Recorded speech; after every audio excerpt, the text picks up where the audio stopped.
now be an opportunity for silent prayer and meditation.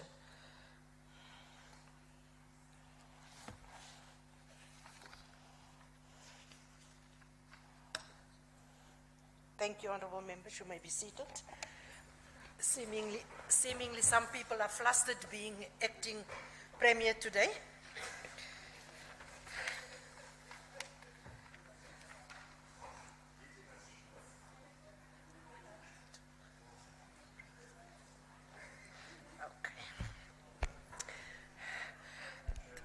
Let me take the opportunity to acknowledge the acting premier, the leader of government business, the chief of all honorable members that is in the house this morning.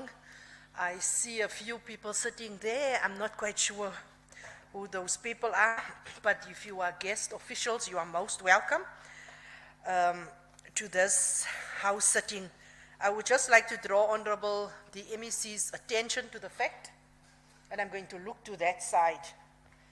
I see only the DG that. In terms of Rule 73.4, Chief Whip, when the MECs are presenting, the rule does not say they may, it says they must have at least two officials present there. We've been raising this several times.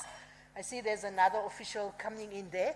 I think it is something that we have just allowed to pass. I think the next thing that we really, as the speaker, if I'm still here, that we must just tell MECs, go out and go fetch your officials before you come and present. This is intolerable. This shows no respect to the House. Honorable members, this should not be done. And I should not be speaking in this way. We have been here, it's our 5th year. We should know the rules. Our HODs, who is the accounting officers, should know and understand that what is debated here, they must at least have a record and a sense of the nature of the debate, the nuances of those debates that have taken place. Not just get the dry report when it is written, DG, through you, DG. And I think I'm pleading with you in that they can't just want to run here when the premier is here. So I'm not quite sure the officials that are going up there, if it's media or it's just officials, the chief of staffs or whoever, but I think if that was not done in the induction, please let it be corrected. So whilst we are going to deal with our agenda, there is still time for DG to ensure that all of those officials, the HODs, that they come and take their seats there, please. Honorable members, please do take note. I'm not quite sure when it became an issue, but you know that we are experiencing ICT challenges, and we do have service providers, so they are up and down. In that respect, this is one of the unlucky areas that we have found ourselves in, not being able to correct this matter. We have been very unlucky in this regard. So you will be seeing the service provider up and down still in the house. We are here. It is soccer time, and I thought that today, where's the MEC of Desrec? I don't see MEC. She is not here, but I thought there would have been a sense of wanting to support Bafana. Everybody, Chief Whip, would have come in there, Bafana t-shirts or something. So if not, but please do give your support to the national team. I think it's been a long time since we've been so excited, Honorable Chief Whip, to be able to say that really that is our team. At least they've just shown some mettle that they can push and that they are prepared to fight, and that is what you want from a national team. So be that, let's support them, let's show them that they have our love in this regard. Going to the agenda, we now have notices of motions. We have quite a number of them. We have 1, 2, 3, 4, 5, we have about 6 of them. So I will first allow the Honorable Chief Whip, Honorable Makashela. He has got 2 and he will deal with both of them the one after the other one. Sorry for that. Let me see. Oh, the others are all 1, 1, 1. Yes. Only 2 of them are notices of motion, and the others are all motions without notice. Over to you, Honorable Chief Whip. Thank you, Honorable Speaker. Let me take the opportunity and greet you and the Acting Premier. the honorable members of the executive, as well as the members of the Provincial Legislature. Madam Speaker, I move without notice in terms of Rule 130 of the Standing Rules that despite the provisions of the Standing Rules of Procedure of the Eastern Cape Provincial Legislature, that the House approves the sitting times of the House at 10 for the 6th of February 2024. I so move. Thank you, Honorable Chief Whip. Honorable members. Thank you so much. You may proceed, Honorable Chief Whip. Thanks once again, Madam Speaker. I move without notice in terms of Rule 130 that the House, in terms of the powers afforded to it by Rule 3.1, suspends the provisions of Rule 73.3, which provides that a committee report may not be debated in the House unless it has been circulated to all members of the legislature at least 2 days prior to the intended debate. The reason for this is due to the fact that some of the reports have only been adopted on Monday, the 5th of February 2024. I so move. Thank you. Thank you, Honorable Chief Whip. Honorable members. Honorable members. Thank you. Honorable Kruger. Honorable Kruger.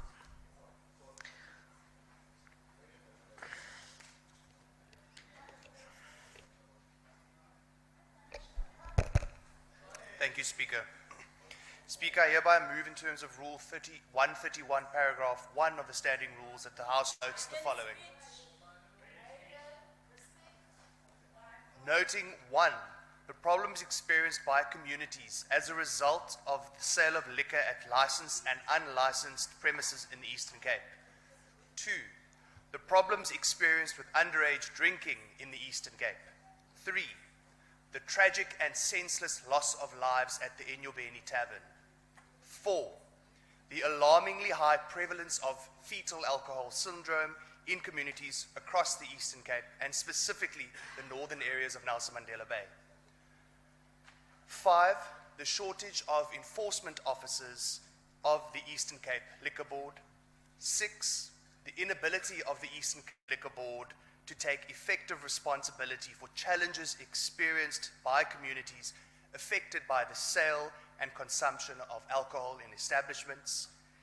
7, the lack of effective consultation between the Eastern Cape Liquor Board and local governments in relation to the approval of liquor licenses. 8, the ever-increasing number of liquor licenses granted in the Eastern Cape. And 9, the relationship between violent crime and the abuse of liquor. Therefore resolves, 1, that the provincial government capacitates the Eastern Cape Liquor Board to play an effective role to control the abuse of liquor and its resultant socio-economic impacts. 2, that the Eastern Cape Liquor Board embark on a comprehensive education drive to point out the dangers of alcohol abuse and underage drinking. 3, that mechanisms are introduced to facilitate better consultation between the Eastern Cape Liquor Board and local governments. And finally, 4, that local governments play a meaningful role in the issuing of liquor licenses within their jurisdiction. I so move. Thank you so much, Honorable Kruger, also for your maiden speech. Honorable members, we noted, and the motion will then be debated at a later stage in accordance with the Rule 133, subsection 1. Thank you so much. I'm sure now you are relieved, Honorable Kruger. You can go. Yes. Honorable Fishlani, you are up next. Honorable Speaker, I move without notice in terms of Rule 130 that the House recognize that the Eastern Cape is filled with pride and enthusiasm on the news of an outstanding 81.4% pass rate that is recorded in the Eastern Cape 2023 metric class. We beam with pride as this reflects a commendable 4.1% improvement from the 77.3 achieved in 2022. Over Over the term, the Eastern Cape has witnessed a noteworthy shift from the 76.5 in 2019 to the impressive figure of 81.4 in 2023, marking the 4.9 positive transformation. Note that a particularly noteworthy accomplishment is in the increase in the number of bachelor passes, which rose from 2.8% from the 36.8 in 2022 to an impressive 39.6. Am I right now, Speaker? Okay, sorry for that. Totaling to 34,974 successful bachelor candidates. Over this current term, the Eastern Cape has produced an inspiring 146,561 bachelor passes and 108,442 diploma passes. Equally encouraging is a surge in the number of distinctions, rising from the 15,745 in 2019 to an impressive 29,064 in 2023, showcasing a continuous year-on-year improvement from 3.7% in 2022 to 4.2% in 2023. Notes further the exemplary performance in the districts, particularly in the rural areas, for their exceptional improvements. The top 5 performing districts in the 2023 as follows: Alfredo East claims the top spot with an 85.1%, exhibiting an 8.1 improvement from the 77% in 2022. Alfredo West secured a second position at 84.2% with a commendable 1.5 improvement from the 82.7 in 2022. Chris Hani is ranking third with an 84.1 pass rate, showcasing a noteworthy 4.5 improvement from the 79.6 in 2022. Joe Gabi occupies the fourth position with an impressive 83.9%, which marking the 12% improvement from the 71.7 in 2022. Nelson Mandela claimed the fifth spot with an 83.1%, reflecting a substantial 2.7 improvement from the 71.7 in 2022. Then observe the distinction of Joe Gabi as the most improved district, both nationally and provincially. Acknowledge that this achievement must be attributed to the astute decision to realign the districts with the 23 to 12, resulting to the appointment of highly competent district directors, effectively learner support material and commitment of all stakeholders. While acknowledging this achievement, it is crucial to recognize the collaborative efforts that made it possible, the dedication and hard work of teacher unions, as there were no disruptions that negatively affected teaching and learning, effective functional school, supportive communities, and the commitment of both teachers and learners have played a pivotal role in this success. Further recognize the invaluable contribution of educator assistants and general assistants that shaped our schools. Therefore, resolve, the government continues on the commitment of making education its apex priority. Urge government to provide all the necessary support for the class of 2023 of 2024 to equally succeed. Commit government to speedily resolve all challenges confronting this sector. I so move, Honorable Speaker. Thank you. She's asking for you to clap. You can't deny Deputy Chief of that. Thank you so much. Honorable members, I put the motion without notice. Thank you so much. We now call upon Honorable Anil Kumar. Honorable Speaker and the House at large, let me greet you on behalf of African National Congress, my favorite organization.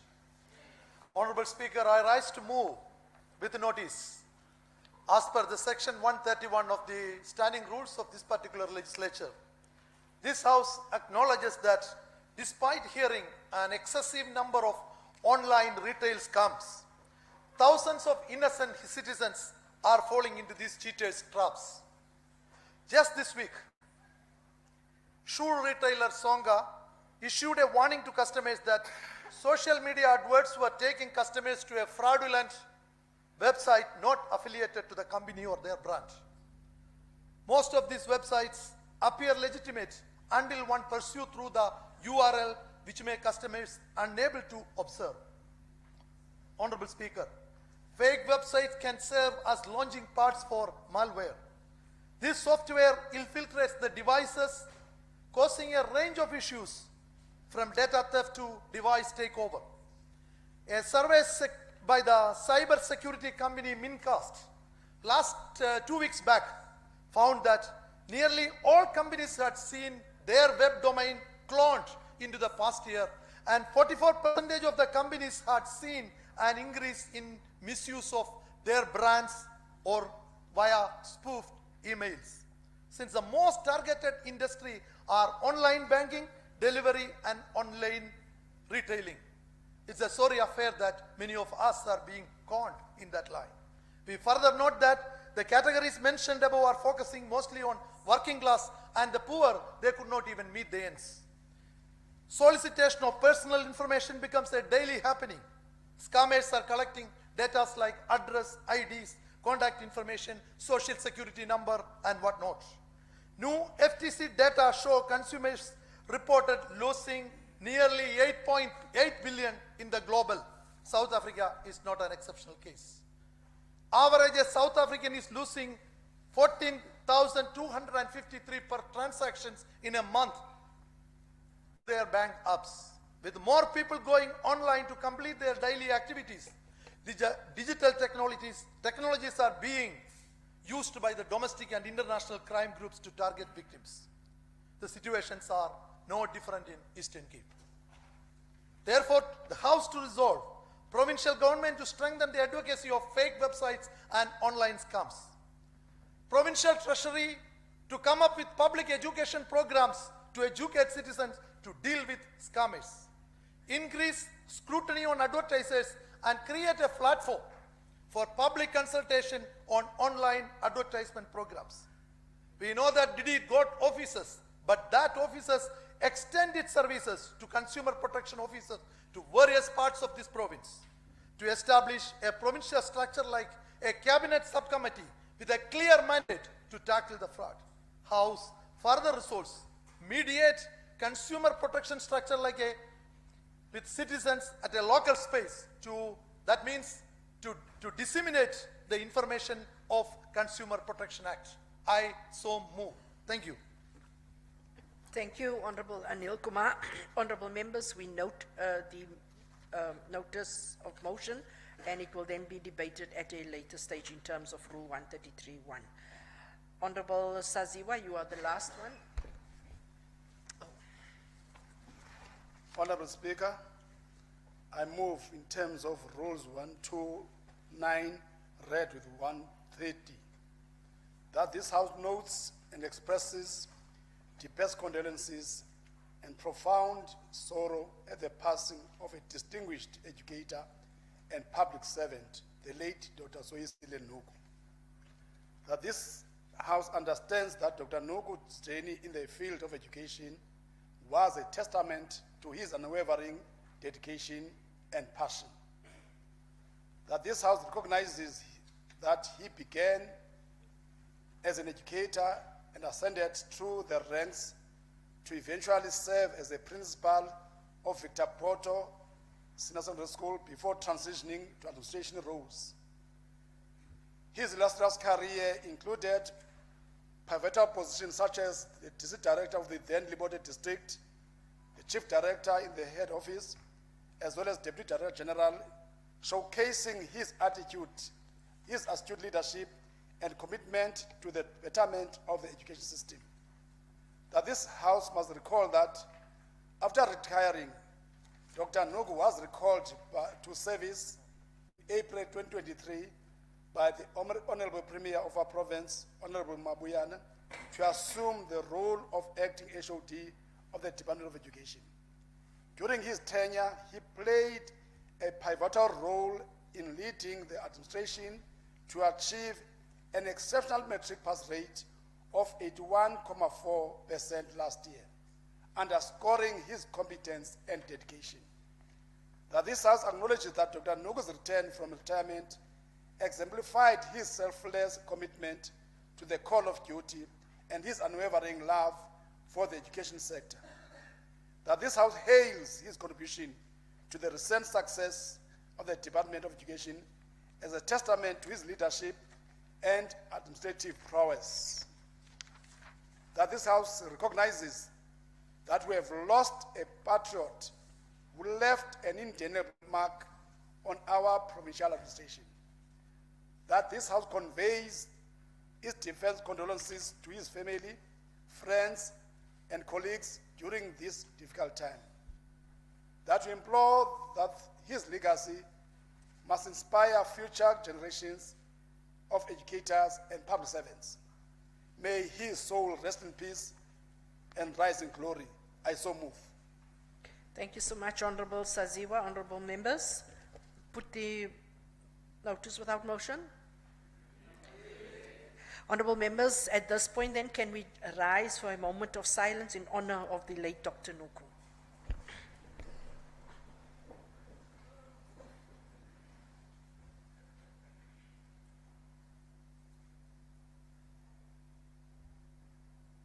You may be seated.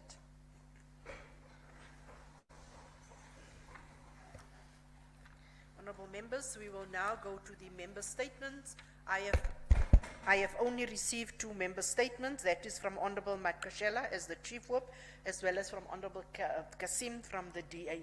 Those are the only 2.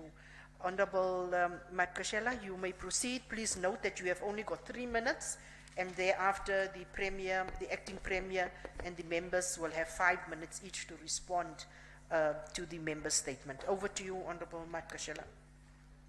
Thank you, Madam Speaker.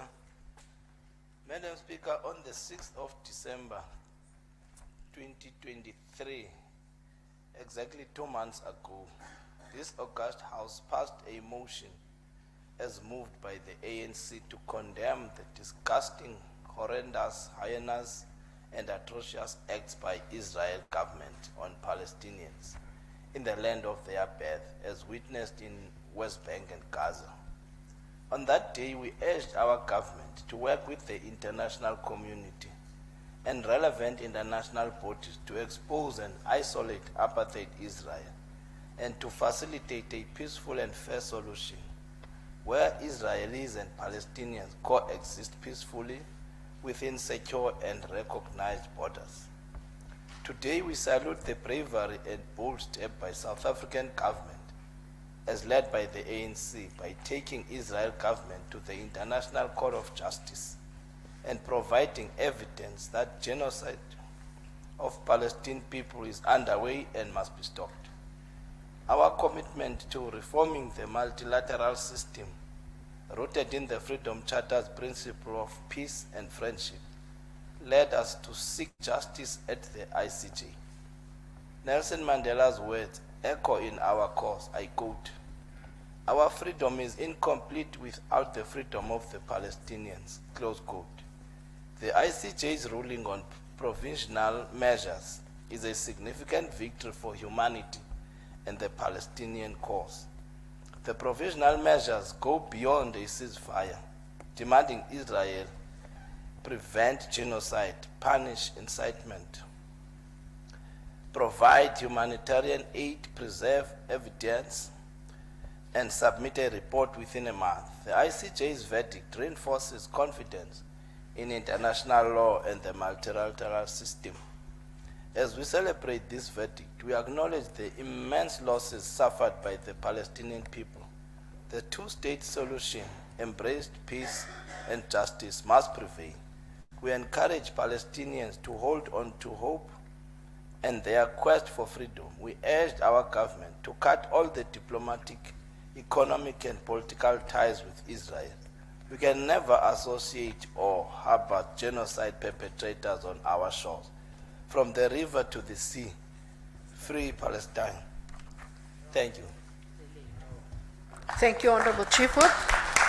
Honorable Kasim, your 3 minutes starts now. Honorable Speaker, the ongoing gang violence and killings plaguing our community in the northern areas of Gqeberha continues to leave a trail of devastation. It is a cruel joke being played on our people who at times have had to confine themselves to being imprisoned in their own homes to stay alive whilst criminals roam freely in our streets. Honourable Speaker, today marks exactly 120 days since a motion was unanimously adopted by this House calling for urgent intervention in this crisis. Exactly double the amount of days given to the MEC for Community Safety to implement it. And yet the bullets continue to fly and our people continue to die. On the 10th of October last year, this House unanimously passed a motion compelling the MEC for Community Safety to convene a crime and safety summit with SAPS, NMB, Safety and Security, Provincial Safety and Security, the Hawks, Crime Intelligence, IPID, Correctional Services, National Prosecuting Authority, neighborhood watch groups and patrols, CPFs, councillors, church leaders, as well as NGOs and MPOs working in the northern areas of Gqeberha urgently and no later than within 60 days to discuss ideas and present plans that can be put in place to curb the ongoing gang violence, substance abuse and crime that continues to plague our areas. The motion also compelled the MEC to request the Minister of Police to assist the crime-ridden Nelson Mandela Bay by doubling the number of members allocated to the anti-gang unit, assigning the best detectives from around the country to support the SAPS in NMB, and by deploying the SAPS National Intervention Unit / Task Force in the northern areas and strengthening crime intelligence and increasing police visibility. The Provincial Commissioner of SAPS, together with the Department of Community Safety, were also to consider investing in drone technology and rolling out shot spotter technology. Honourable Speaker, through you to the MEC, when will the MEC be implementing this motion? How many more mothers must continue to bury their children before you bring together the stakeholders that have been mentioned in this adopted motion to table plans and interventions that we can all buy into to work together to rescue our people from this lawlessness? What progress has been made to double the anti-gang unit and bring in the best detectives from around the country? Because we know, Honourable Speaker, that when the anti-gang unit is in Humansdorp, there's no anti-gang unit in the northern areas because of the size of that unit. And what consideration has been given to invest in drone technology and bring back ShotSpotter? On behalf of my community MEC, I'm pleading with you. We are under siege. We need you to make this your main priority because this is not a normal situation. Thank you, Honourable Speaker. Thank you so much, Honourable Kasim. Honourable Acting Premier, you have 10 minutes to respond and to delegate to the respective MECs. Over to yourself. Thank you, Honorable Speaker. Greetings to you. Greetings to the members of the Executive Council, the members of the House, our DG and all the officials of our government, our distinguished guests in the gallery. Thank you very much for the question to the Chief Whip of the Majority Party about the criminal genocide in Palestine. Before I respond, Honorable Speaker, I would like to raise a moment of pride that we are experiencing today as South Africans. One of the sons of this country, Professor Di Retladi, is being sworn in today as a judge of the International Criminal Court. We are very proud as South Africa to produce such good and great legal minds. The importance of our stance to approach the ICJ is a fundamental belief by the ANC government in human rights and human solidarity.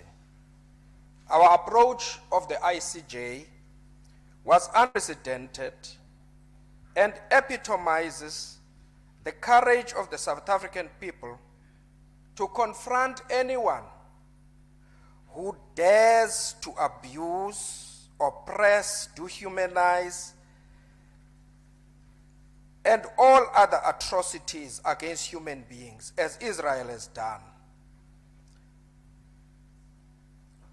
The collateral damage visited upon the people of Palestine is a clear act of genocide. They intend to destroy the people of Palestine so they could steal their land. The Palestinian situation is a stark reminder of how the neoliberal agenda has been imposed through violence in order to achieve economic objectives. The neoliberals intend to construct new oil refineries on Palestinian soil in order to achieve economic gains. Some who always masquerade as protagonists of human rights and constitutionalism in our country have disappeared when this stark reality is in front of their eyes. The situation in Israel has exposed who they truly are. Theirs is to use the previously oppressed to maintain inequality and imbalances of the past on the back of the oppressed people. Their silence is loud and the emperor is naked. But those who are around the emperor pretend not to see that the emperor is naked. South Africa believes in multicultural institutions of the world, and we will never fail to use them to protect human lives, and especially the Palestinian people.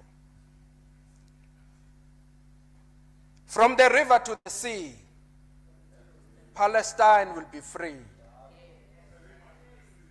I would like those who believe in it to chant with me when I say, from the river to the sea, Palestine will be free. From the river to the sea, Palestine will be free. Thank you very much, Honorable Speaker. I would want us, when we attend to the next question, to understand that what is the genesis of gang violence and how did it create in black townships? And today we have to preoccupy all our efforts to resolve what was self-created due to oppression and the creation of hopelessness in black townships, where our people were deprived of skills and had nothing to do, and created their own mechanisms, which led to substance abuse and alcoholism. I would like the MEC to finalize the question in dealing with the actions we have taken as government to resolve the challenges. Thank you very much, Honorable Speaker. Thank you so much, Acting Premier. Honorable MEC, you've only got 4 minutes. Thank you. Thank you. Thank you, Honorable Speaker. Greetings to you, the Acting Premier and Honorable MECs and Honorable Members and distinguished guests. Just to add that our fight against gang violence and crime in general is based on a plan as this government, which is our provincial safety strategy, which we have implemented in the area. In fact, the area was, the metro was prioritized as a first, where we set up a special unit to target gang violence.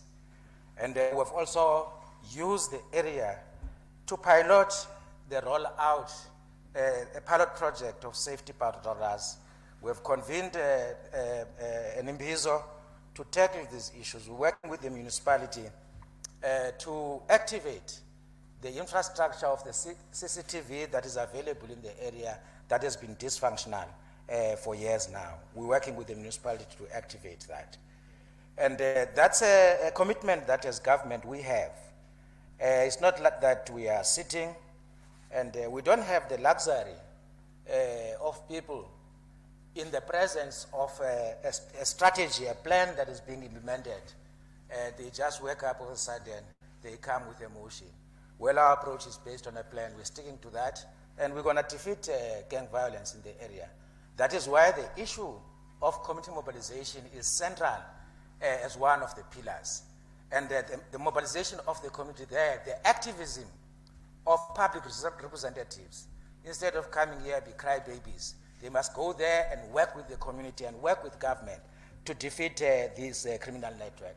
And we are strengthening our crime intelligence capacity because we have made successful arrests, and which is more reactive.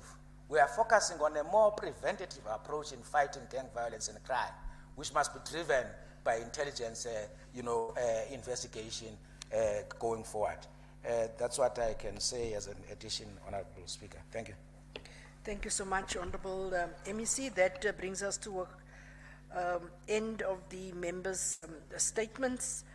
Before I ask the Secretary to read the first order of the day, I would just like to inform the members that the multi-party whips have decided that each of the chairpersons will only have 10 minutes to table their reports, and the members of the Executive Committee will also just have 10 minutes. In totality, 57 minutes have been allocated to each of the reports. Outside of remember that the Office of the Premier will be tabling 2 reports. We can even do it quicker than that. We have a very long day ahead of us. I will now ask the Secretary to read the first order of the day, and while Secretary is standing, at 12 o'clock we will be experiencing load shedding, so what I will be doing at that point, I will then ask just for a 5-minute break so that the generator can just kick in at that particular point in time. Over to yourself, Secretary. Consideration of reports of portfolio committees on Office of the Premier and special programs on annual and financial oversight reports. Honorable Mkhaga, good morning. As the chairperson, you have got your 10 minutes starting now. And nobody is even clapping for Honorable Mkhaga.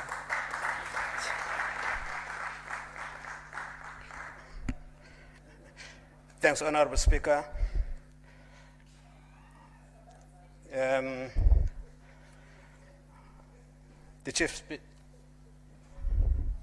The Chief of the Legislature and the Deputy, the Acting Premier, Honorable Williams, members of the Executive Council, honorable members to this august House. It's quite a bulky report. As a result, I've devised a strategy to deal with this report within the 10 minutes, as you have said, Honorable Speaker. The report is contained from page 400 to 419. General findings are contained in page 408 and 418. That's where I'll be focusing on as a report. This department or office has managed to get clean audits with no point of emphasis, just clean audit. The overall performance of the 6th administration has successfully registered some achievements. Because I take it that the report has been read by honorable members. This report has been with you for quite some time. I will not therefore follow page by page. This department has managed to mobilize investors for both domestically and internationally. The office has managed to build systems both horizontally and vertically in the provincial administrations across departments. OTP has met both targets for women and disabled. In fact, it has exceeded the expected targets of 2%. It has managed to sustain and improve grade 12 results we were celebrating this huge achievement for the province. Not just grade 12 results, but has managed to improve the entire performance of the Department of Education. Plus or minus 70% of departments and entities managed to get unqualified or clean audits. The department has managed to improve labor relations in the province. There were no strikes across administration during this term. The department has managed to support financially students, mainly in our 4 universities, those who don't qualify for NSFAS. It has managed to convert this rural province into a construction site. The two draft bills are ready for adoption. We had a slot last week, but it coincided with our mission to Cape Town. We had to postpone it for adoption of the 2 bills. So that is one of the great achievements for the entire provincial administration. There were difficulties that we have cited as a committee, that the difficulty to cause the 3 high-spending departments to get clean audits for the past few years. That is your education, health, and transport. Natural disasters or floods remain a challenge. The broadband is still moving at a snail pace. 5 departments, no valid organograms. And I will not go through those departments, your Dr. Das, your Coctas, and all other departments. Going to general findings. There are 2 general findings for annuals and financials. EXEC is commended for maintaining unqualified audit report for 11th consecutive financial year. EXEC must continue to strengthen its internal control to ensure that the audit outcomes is sustained. EXEC must fast track and take on board key staff to avoid abandoning important projects. EXEC must improve its planning to ensure that these tracking reports are delivered. The general finding, there is a shortage of the OTP, Department of Education, and local municipalities must ensure that sporting fields are built in the province, particularly in black townships and rural schools to promote various sporting codes. Building on the success recorded by the OTP in this regard, OTP is encouraged to strengthen its oversight on individual departments to ensure the reaching of the set 2% targets of employment of persons with disabilities. The OTP must coordinate a plan that will ensure that these departments meet the required 50% of employment of women at SMS level. The last general findings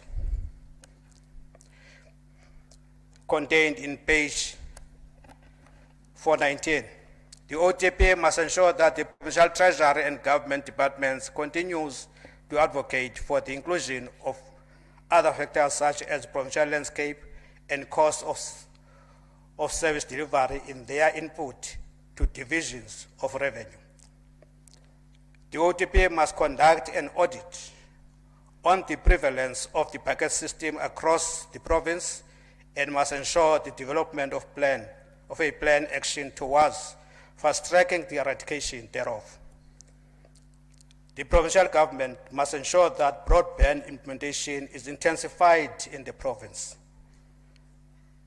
Lastly, the OTP must strictly monitor, support, and guide the Department of Education in the development and implementation of internal controls to ensure that the audit outcomes in the department improves.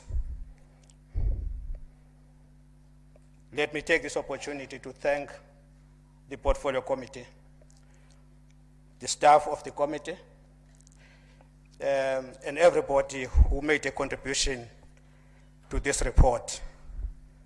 Thank you very much, Honorable Speaker. Thank you so much, Honorable Mkhaga. Honorable Gabe.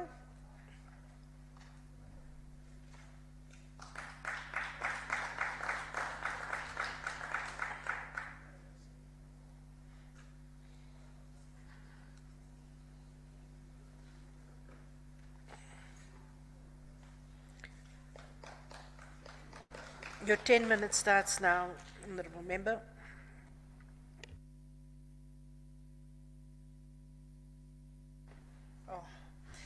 Thank you very much, Honorable Speaker. Greetings to all in the House. Ish.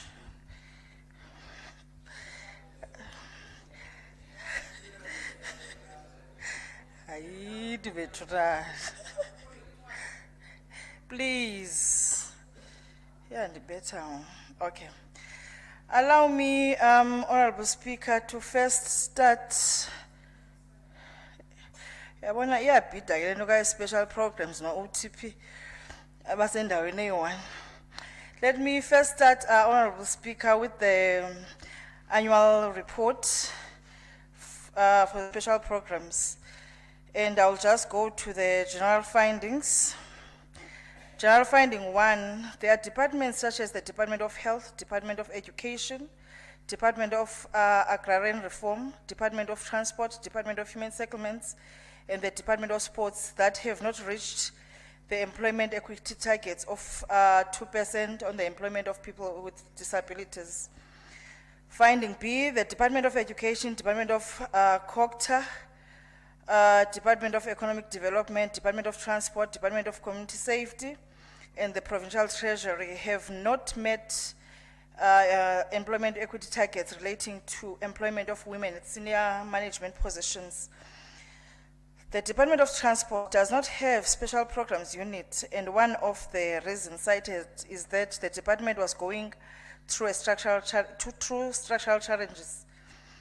The Department of Public Works conducted an audit of government buildings in the province on accessibility and reasonable accommodation of people with disabilities, such as ramps and lifts with braille signs. The report states that most government departments or buildings are not user-friendly to people with disabilities. The provincial departments have generally not achieved the targets of the procurement of goods and services from vulnerable groups. Lastly, the committee expressed a concern on lack of regulation of foreign nationals-owned spaza shops in light of the high youth unemployment in the province. Recommendations: the OTP must closely monitor and guide these departments to ensure that employment equity targets relating to employment of people with disabilities are met. A progress report must be submitted to the committee within 30 days after the adoption of this report. The Office of the Premier must facilitate a political intervention on employment of women at SMS positions.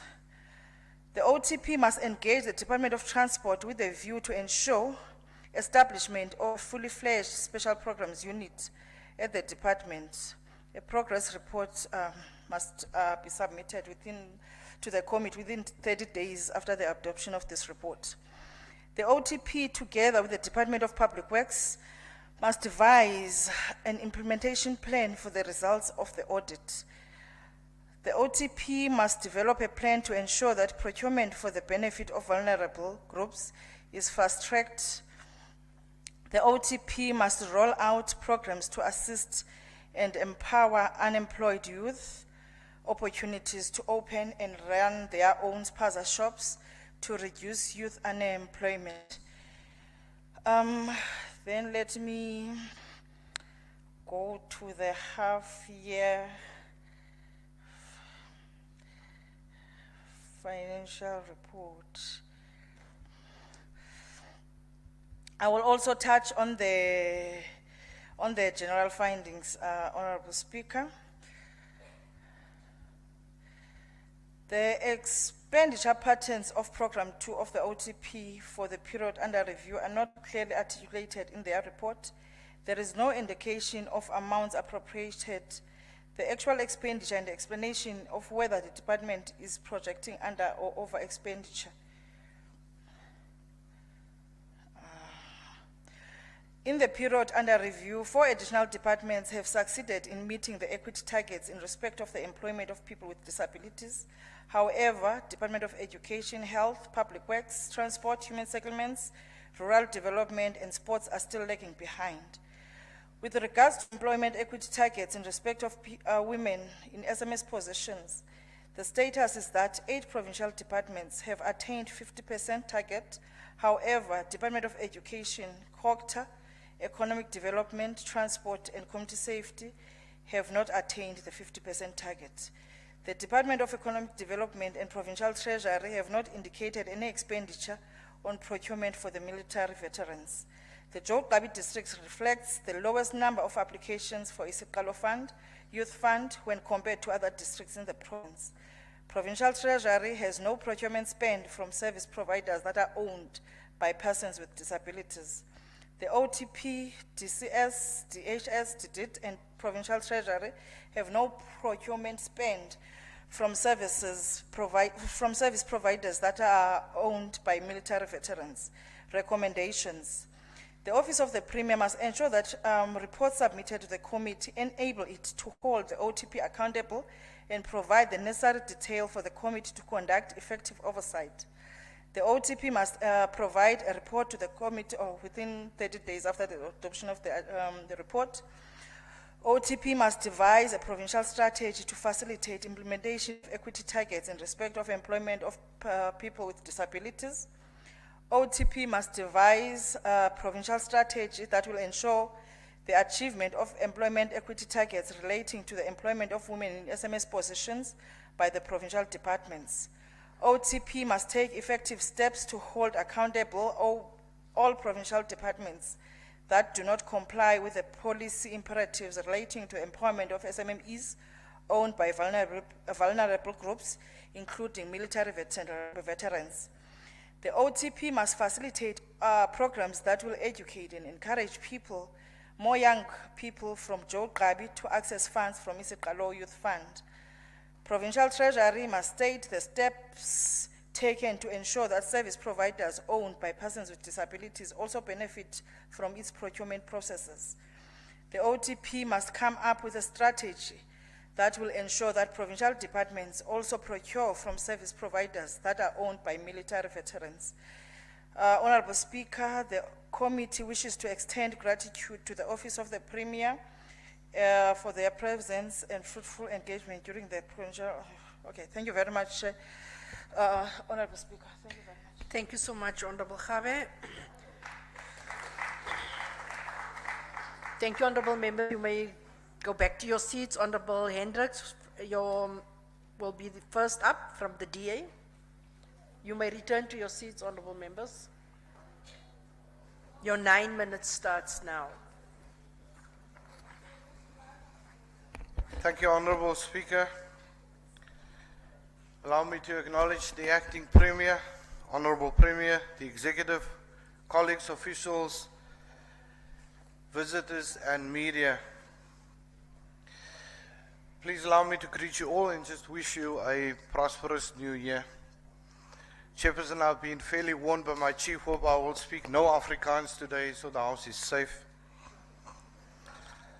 Madam Speaker, the DA commends the Office of the Premier for receiving a clean audit. However, there is a serious concern which plagues the department, such as severe unexpenditure, irregular expenditure, unfilled vacancies, a failed broadband project, and a lack of oversight over other departments.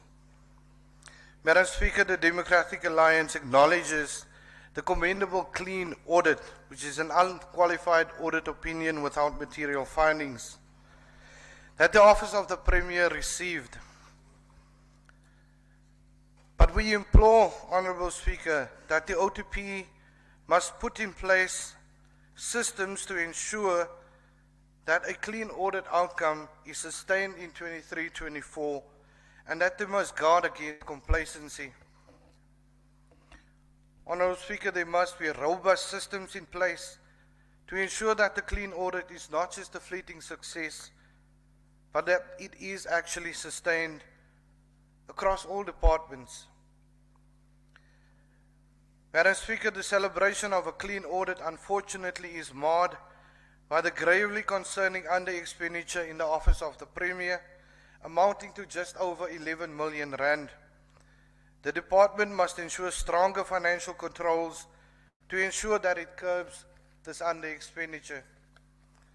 The under-expenditure noted in the annual report and the financial oversight report shows a department that cannot and is unable to manage its own budget. Irregular expenditure incurred in the department amounts to just over R500,000 rand for the period under review.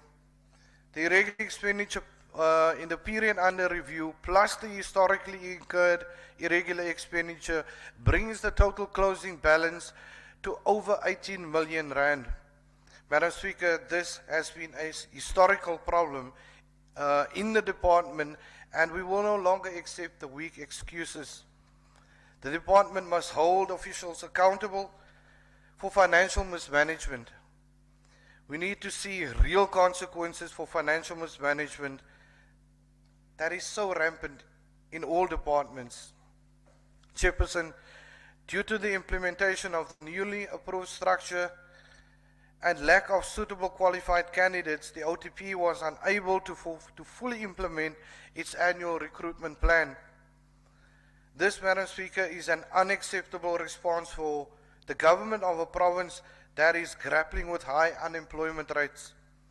A response like this is an insult to the thousands of unemployed graduates that needs jobs and working experience.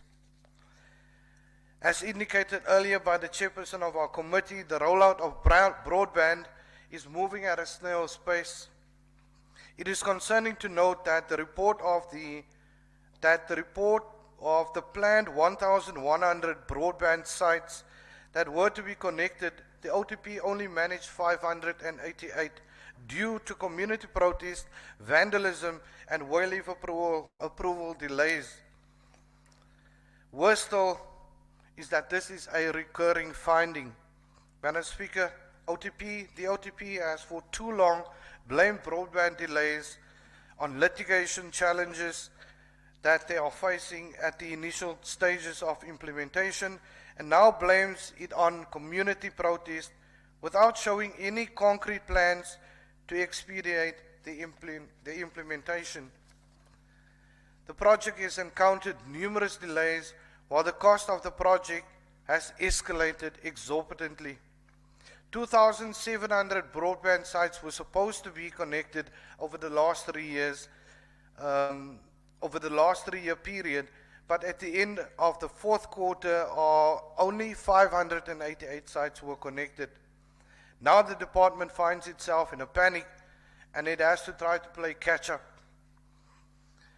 The Department of Education, the Department of Health, and the Department of Transport have not improved on their audit outcomes for a considerable number of years. These departments have stagnated at qualified audit opinions. The OTP must devise a support plan for these 3 provincial departments to ensure that they are supported with implementation to improve their audit findings. In conclusion, Madam Speaker, our province deserves better.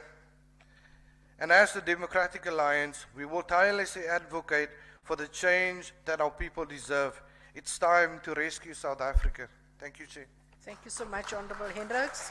I call upon Honorable Pillay from the ANC. Honorable Pillay.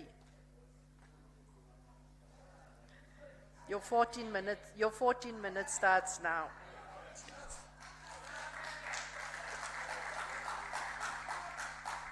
Honorable Deputy Speaker, Honorable Speaker, I'm doing it vice versa because I'm very happy that Honorable Frederick said historical. Our problems are historical. I agree. Honorable Premier, Acting Premier, Honorable Members of the Executive Council, Honorable Members of the Provincial Legislature, our own Chief Whip, the leaders of the political parties, the DG, the HODs, and all the people watching us in the social media, let me greet you on behalf of African National Congress, my love, my appetite. ANC, with other patriotic alliance, we are extremely happy to stand in front of you because 2 weeks back, when the National Minister was announcing the results, the only province which came into the limelight is this province, Eastern Cape province.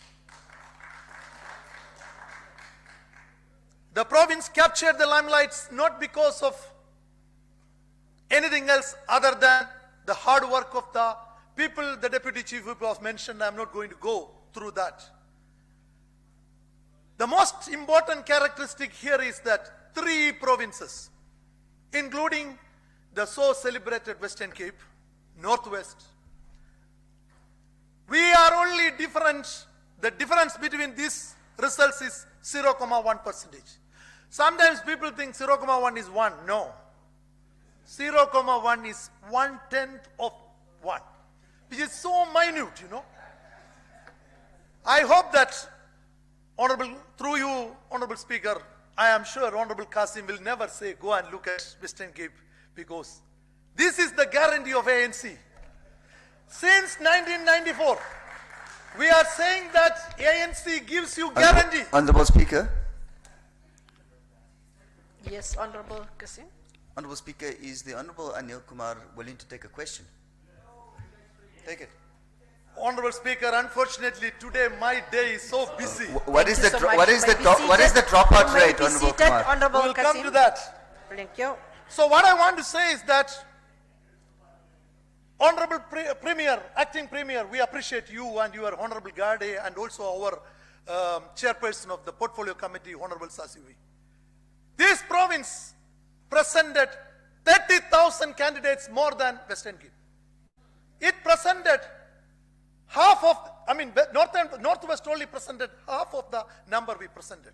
In mathematics, total number of learners wrote maths in this province is 30,000, but in Western Cape it is 8,000. So we are not comparing oranges with apples. Let me say that, why do I say this? I'm here to stand for debating on OTP. The purpose of the OTP is to coordinate the department, to coordinate the public administration. Certainly, OTP should take credit for this unprecedented victory which we managed. And we are going to consistently yield on that. Honorable Speaker, let me get into the annual report. Chapter 9, Section 188 of the South African Constitution requires all government departments must undergo the audit by the Auditor General. The purpose of the audit process is a communication between the organization and the environment.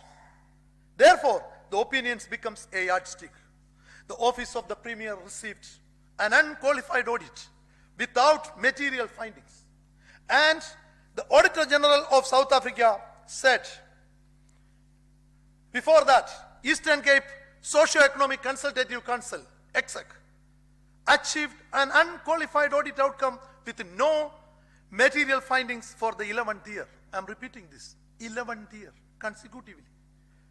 We welcome this audit opinion and progress in addressing material irregularities. We believe that this is a testament to the impact of the Public Audit Act amended by Parliament, which was initiated by the ruling party in 1st of April 2019.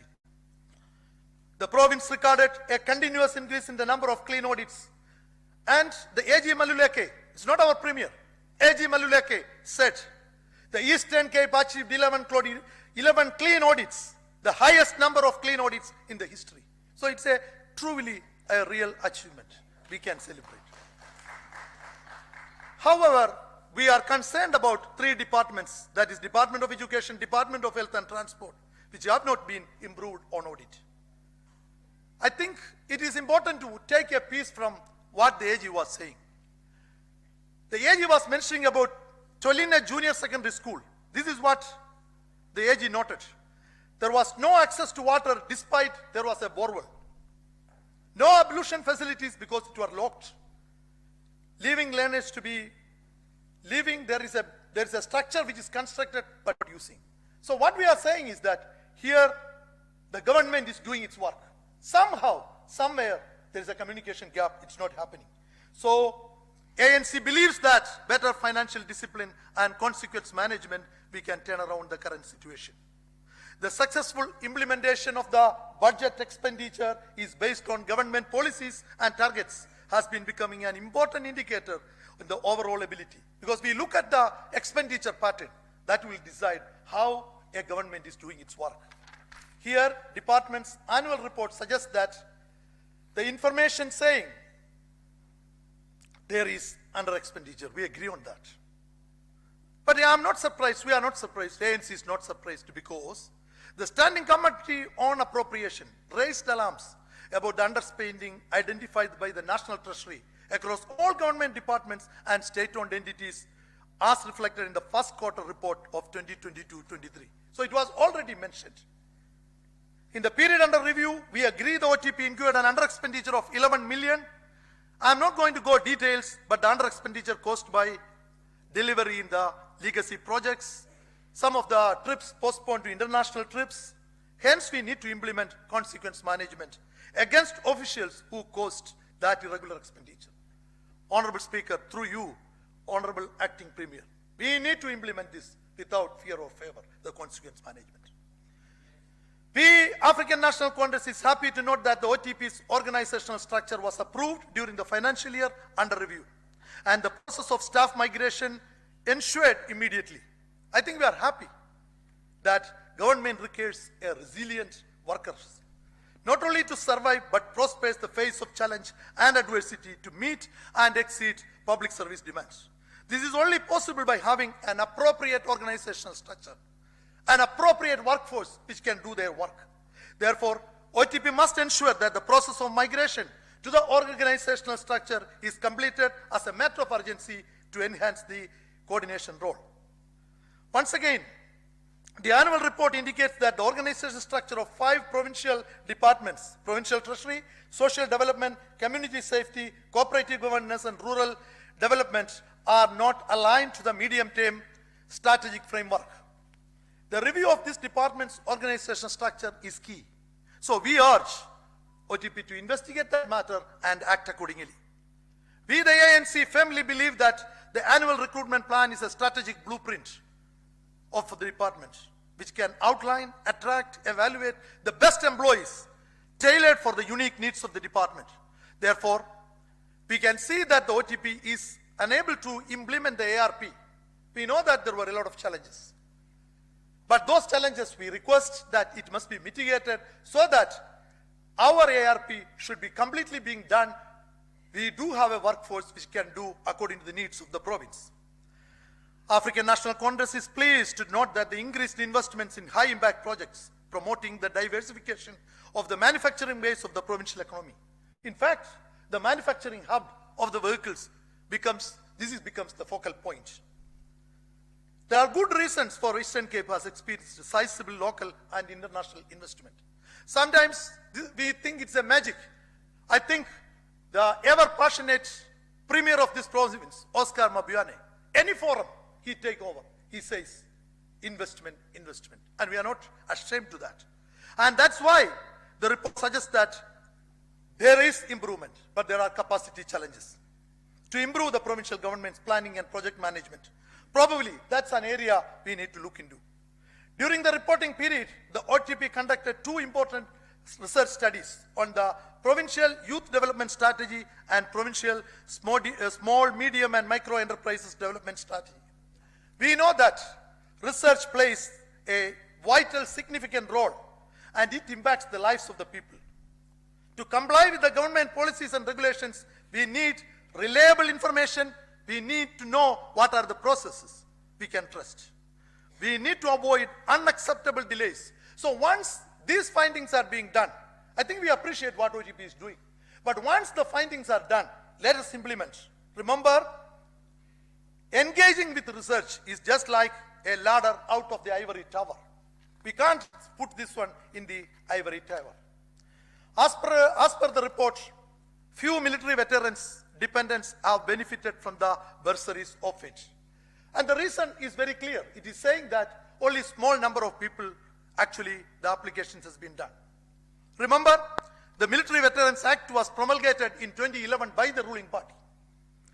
The clear purpose was to protect, support, and promote the welfare of those who paid the price to bring freedom in South Africa. Their contribution, their lifeblood, their sacrifice is what we are enjoying. The fruits of freedom we are sitting and enjoying. So, it is necessary to discuss the impact of the act and how and where we can improve the action to the welfare of the veterans. As a result, ANC supports the recommendation suggesting that OTP must embark on a rigorous campaign on this matter. The 2019 Provincial Ex-Mine Workers Summit, which was organized by the ruling party then, pronounced a 5-year strategic plan for the ex-mine workers after the engagements with them. But despite these efforts, we have to be honest that the progress is minimal.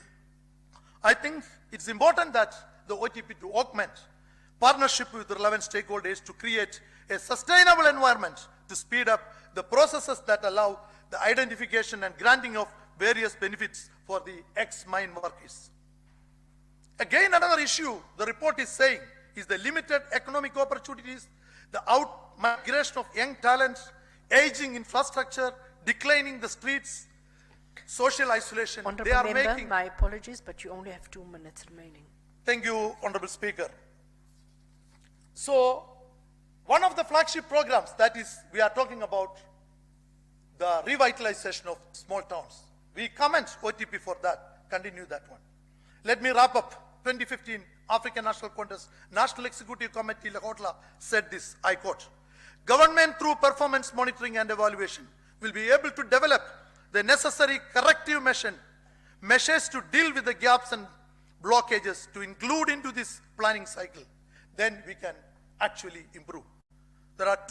I also quote Mahatma Gandhi. He said, there are 2 days in the year, there are only 2 days in the year that we cannot do anything.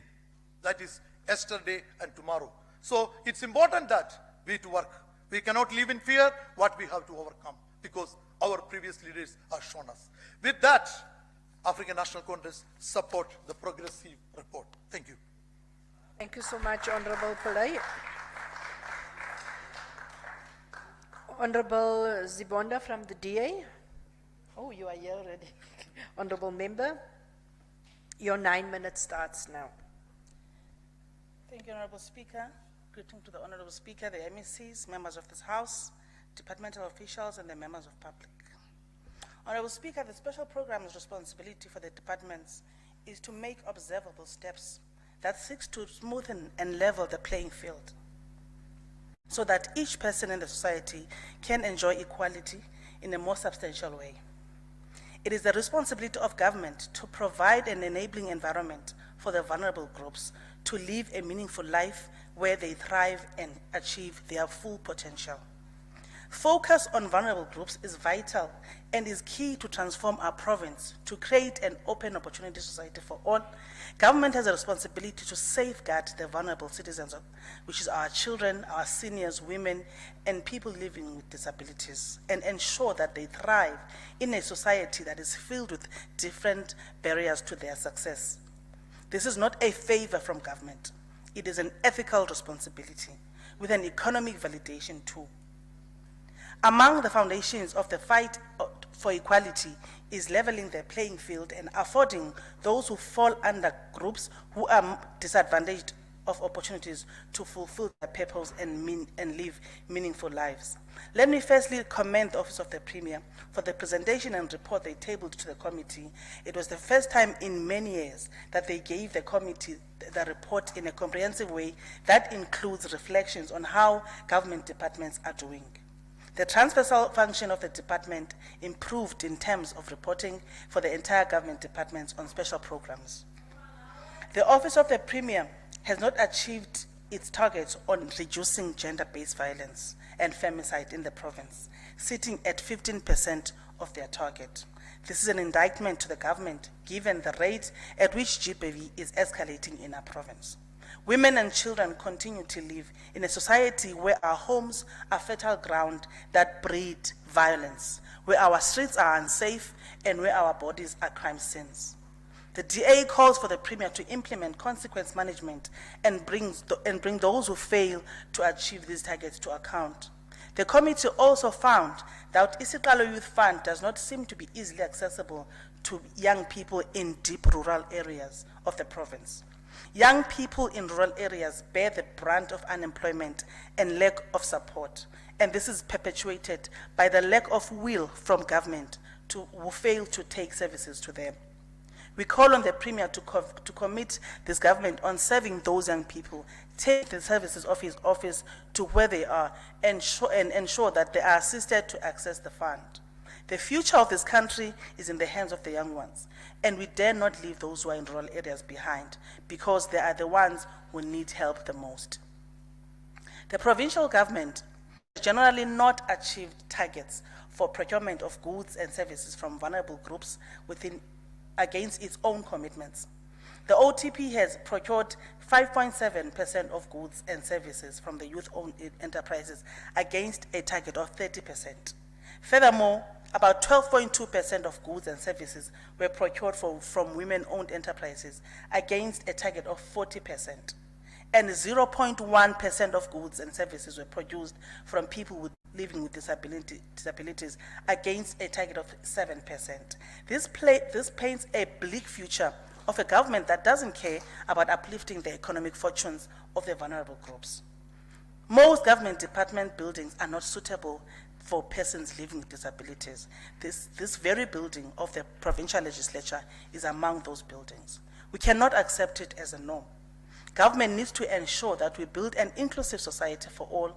Persons living with disabilities are excluded from accessing government buildings, therefore barring them from accessing critical services that government offers. Their places of work are not suitable for those who work for government.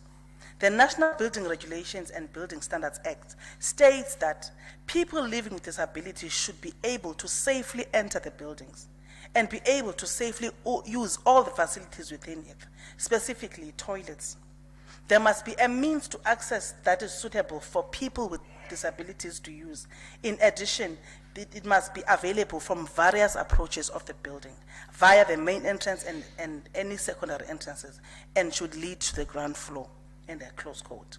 The SK government has shown complete disregard of this piece of legislation. That is unacceptable, Honorable Speaker. If the government doesn't follow the provisions of the law, how do we expect others to behave? And how does the government enforce the law to the private sector when its own house is not in order? Can the Premier brief the House on his plans to address this irregularity? Can the Premier also brief the House on how he plans to ensure that departments, provincial departments, achieve their targets as well as OTP has done? While we commend the OTP for leading with example by achieving the targets on equity, it must also assist all provincial governments to do the same. The DA supports the report. I thank you. Thank you so much, Honorable Member. Honorable Kotor, from the EFF, your 5 minutes starts now, ma'am. Enkosi, Honorable Speaker, ngicela undihlangulele ku Honorable members kwela cala. One of the primary objects of the Employment Equity Act is to ensure that people with disabilities are not unfairly discriminated in the workplace. State departments constitute a designated group of employers who must implement affirmative action measures in order to redress the imbalances of the past, and the group of persons with disability constitute a group of designated persons who must benefit from the affirmative action measures. It is for that reason that the state departments must have in place employment equity plans, which shows the categories and levels where groups of people are underrepresented. The plans must also outline the time periods during which the imbalances regarding underrepresentation of persons with disabilities will be addressed. In view of the fact that the issue of addressing the imbalances of the past is the constitutional matter relating to the right to equality, it is very concerning that the Department of Education, Cooperative Governance, Economic Development, Transport are still way behind when it comes to achieving the equity targets. Also, women constitute designated groups who must benefit from affirmative action measures. It is highly concerning that some state departments like transport, education have not achieved the 50% target. Given that women constitute the majority, is to incomprehensibly that by 2024 we should still talking about women being underrepresented. In view of the fact that transformation is a constitutional imperative, the departments that have not taken enough steps to ensure they achieve their equity targets must account. Transformation should also be a key performance indicator for the Directors General of the departments. On the basis, there must be steps to ensure that the DGs of the departments who failed to achieve equity targets must not get their performances bonus because they have failed to carry out a constitutional obligation that is a part of the consequence management. Oko ke kuqala u-2019 le administration premier ethetha nge-consequence management. So makubekho steps ezithathwayo nge-departments ezingenzi what is expected from them. Abantu mabayazi ngoku kufikelele ixesha lokokuba i-EFF izawuphatha, then zonke ezi zinto kufuneka zenzeke. Le consequence management sithetha ngayo yile sizayisebenzisa ukusukela ukuqala kwalo nyaka. Enkosi, Honorable Speaker. Thank you, Honorable Member. Honorable Komonye from the ANC, your 14 minutes starts now, Honorable Member. Thank you very much, Honorable Speaker. Honorable Speaker, ndivumele ndibulise kuwe kuqala ndikhahlele kwinkulumbuso ebambeleyo yephondo nesigaba sayo kwakunye nawo onke amalungu endlu yesomthetho neendwendwe zethu ezikhoyo apha namhlanje namagosa karhulumente ngokukhokhelwa ingqonyela ngesizulu. Honorable Speaker, today marks exactly 2 months, as the Honorable Chief Whip has indicated in his motion, since this House sat and debated a very important matter on the issue between Palestine and Israel, a motion that was tabled by Honorable Mkhaga of the African National Congress. It's a very interesting turn of events, Honorable Speaker, that we are gathered here today, having, as the African National Congress, been vindicated by the ruling of the ICJ.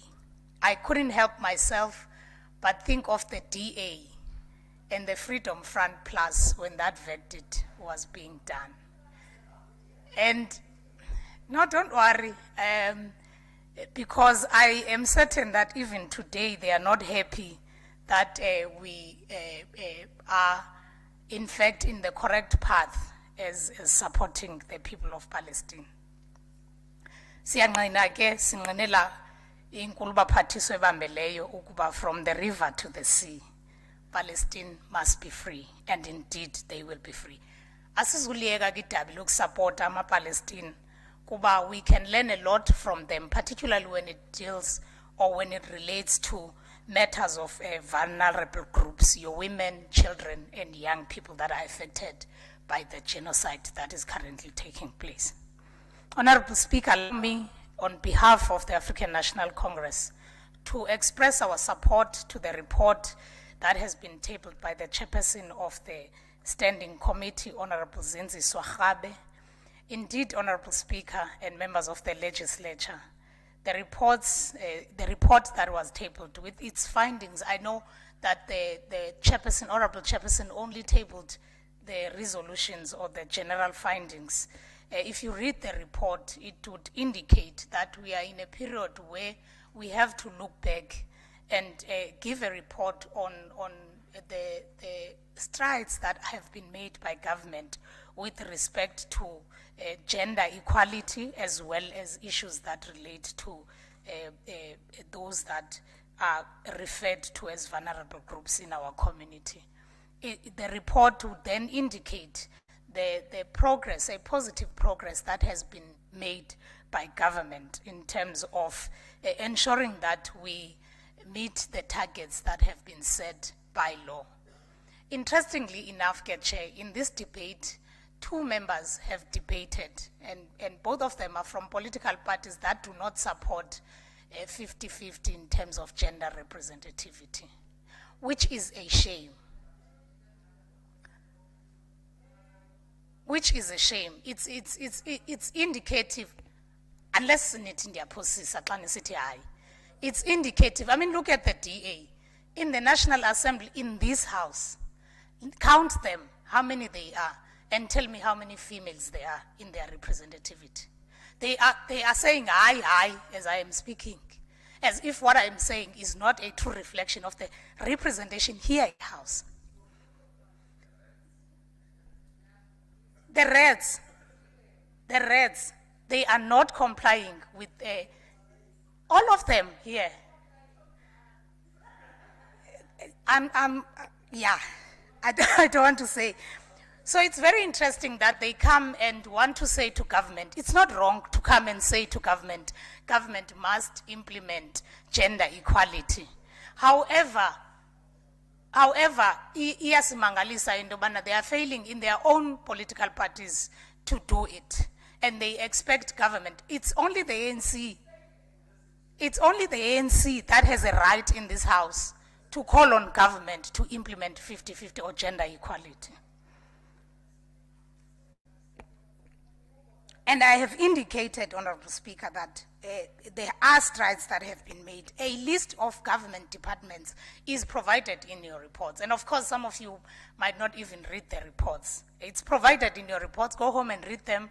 You will see that a number of departments have achieved 2% in terms of employment of people living with disabilities, and 50-50 in terms of gender equity.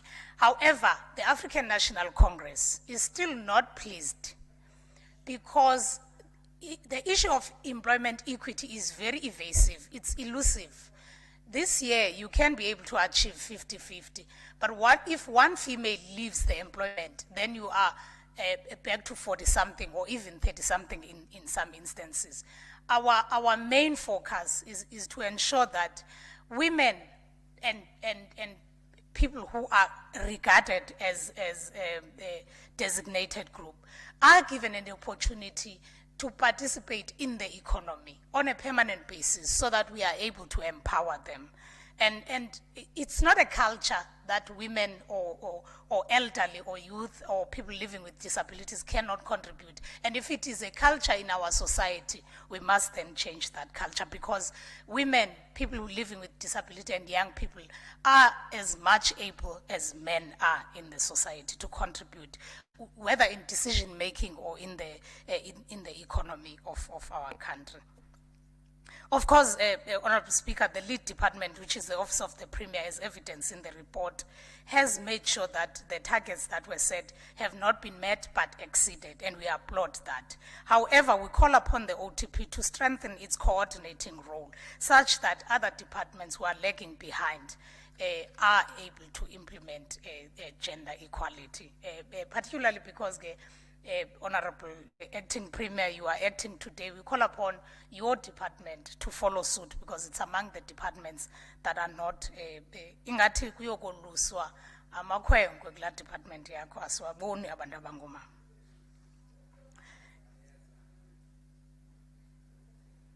It is this government of the ANC, after decades, that has ensured that the designated groups are a priority in all areas of service delivery in the government. We even anticipate that in the next few terms or few years, we will see a young person being a premier, young in the sense that 35 years and under, or because we've seen women premiers, or perhaps we might even see a person living with disabilities assuming the position of the Premier. We would not be surprised that as the African National Congress.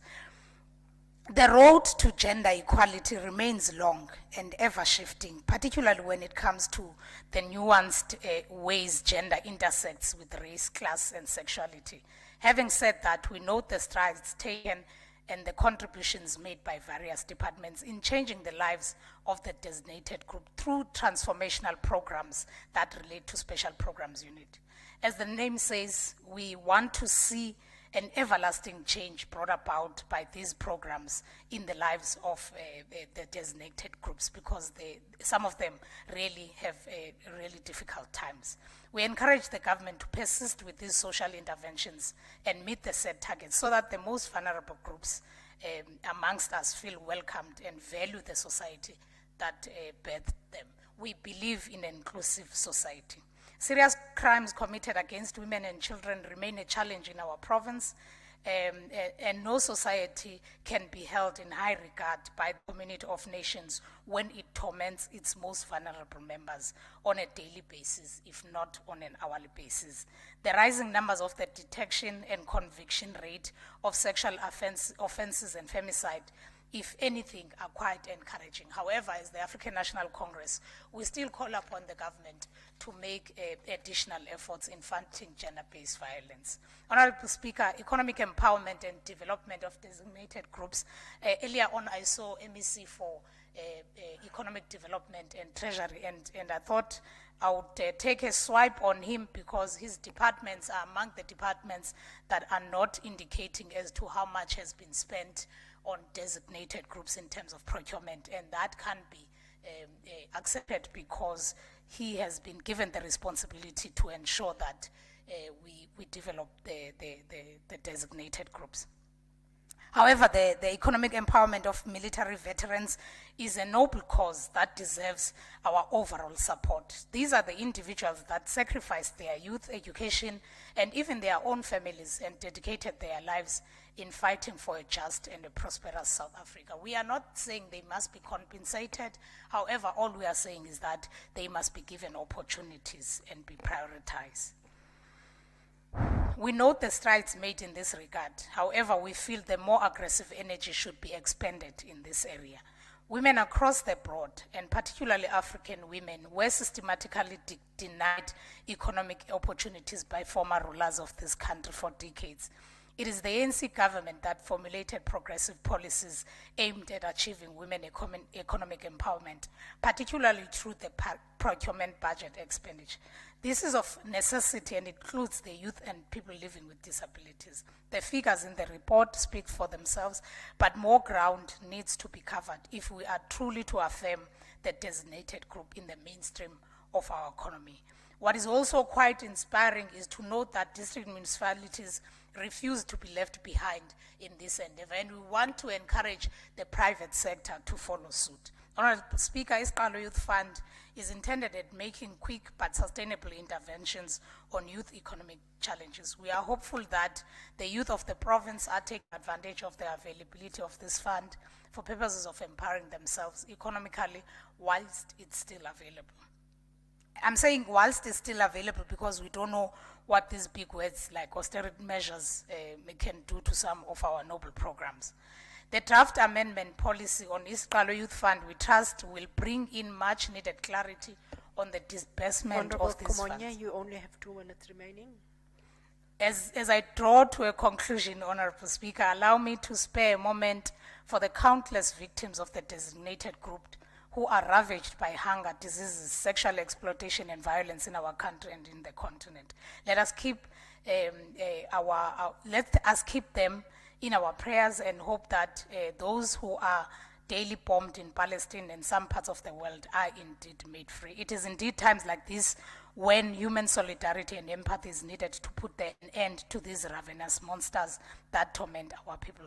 Honorable Speaker, the African National Congress supports the report as presented. I thank you. Thank you so much, Honorable Member. I call upon the Acting Premier, Honorable Williams. Your 20 minutes starts now.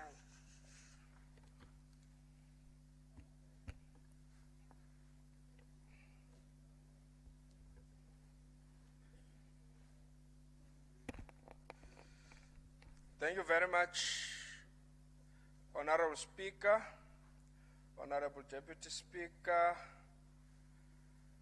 members of the Executive, members of the House, our guests in the gallery, and in all social media platforms. Greetings this morning.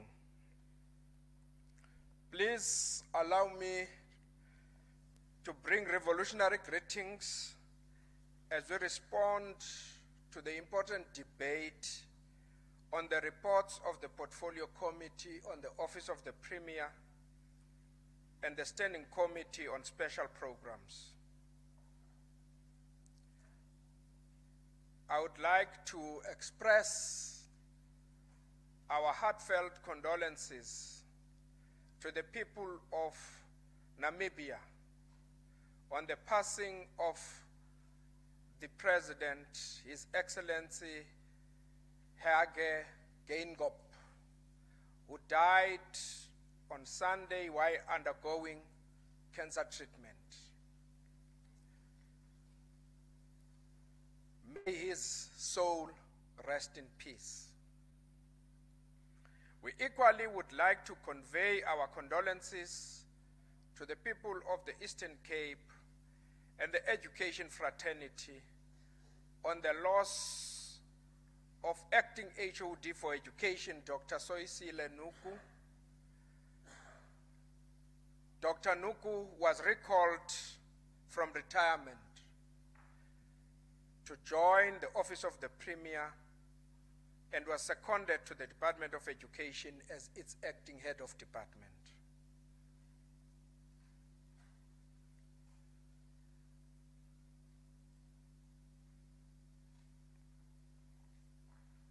Dr. Nuku's extraordinary contributions have left a lasting impact in our province and in our hearts. We would like to emulate the life that he lived and the passion he had for education. May his soul rest in peace. On behalf of the Office of the Premier and the provincial government departments, with respect to the report from the Standing Committee on Special Programs,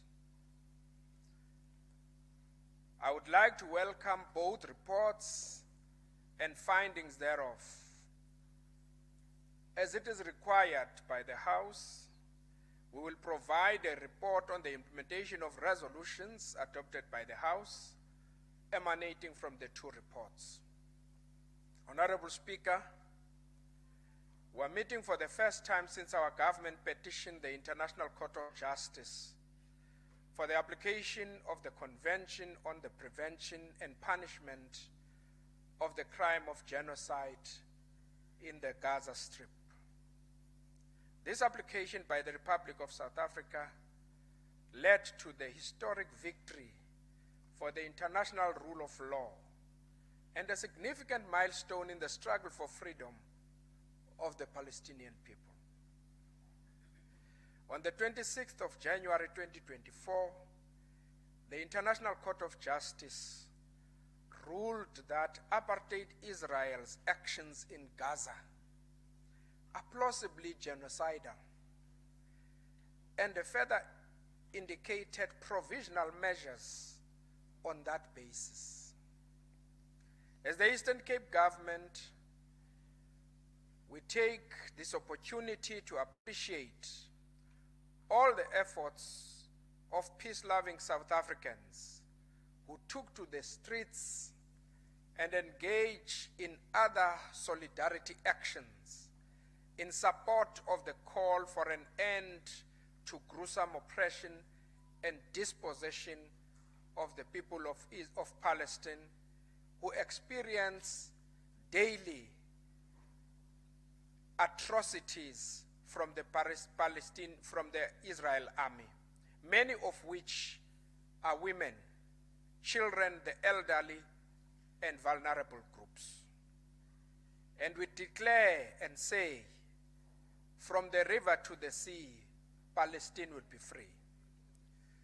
Honorable members, we also take this opportunity to thank all those that went all out to ensure that we encourage and convince our people, especially the first-time voters, to register to vote. Participatory democracy is the cornerstone of the work to reconstruct our nation, and it begins with casting your vote for the government of your choice. For the past 30 years, the overwhelming majority of our country and the province have been expressing their choice and confidence in the People's Movement, the African National Congress. The recently released Census 2022 by Stats South Africa confirms our long-standing view that this confidence of our people in their movement, the ANC, is not just a sentimental attachment, but is as a result of the meaningful progress that the ANC-led government has managed to achieve in the rebuilding and reconstruction of our nation. The census confirmed that our country and province is much better placed to live in as it was 30 years ago. For example, Stats South Africa confirmed that 6 out of 10 children aged 4 to 10 were able to access early childhood development programs, thus resulting in increased chances of reaching their full potential. Persons aged 5 to 24 years attending school increased from 72.5% in 1996 to 77.3% in 2022. The percentage of persons who completed secondary education more than doubled. The Eastern Cape households that resided in formal dwellings significantly increased from 48% in 1996 to 83.6% in 2022. I think that deserves an applause from the House. All our municipalities in the province have more than 80% households that have access to electricity. 2 out of 3 households in the province have access to internet, with our broadband program seeking to significantly increase this number. The vast number of households that are engaged in agricultural activity fall within the province. These and many other developmental indicators demonstrate why our people still have confidence in the ANC to continue to govern. These are scientific facts and lived experiences of our people. We are, however, conscious to the fact that there are still thousands of people in the Eastern Cape who have different lived experiences of very little progress in ensuring that they live better lives and reach their full potential. The Portfolio Committee on the OTP is correct in its reflection on the Census 2022 that revealed that significant contingent of Eastern Cape-born citizens who migrate to other provinces. The committee is also correct that this population decline has a negative effect on the equitable share granted to the province, as the formula is largely dependent on and is more population driven. We therefore are intensifying our efforts and interventions to ensure that more opportunities are available in the Eastern Cape, so that those that leave the province do so out of their own will, but not forced by circumstances. However, we agree with the committee that an increased advocacy for the inclusion of other factors such as the provincial landscape and cost of service delivery needs to be highly considered in determining the division of revenue.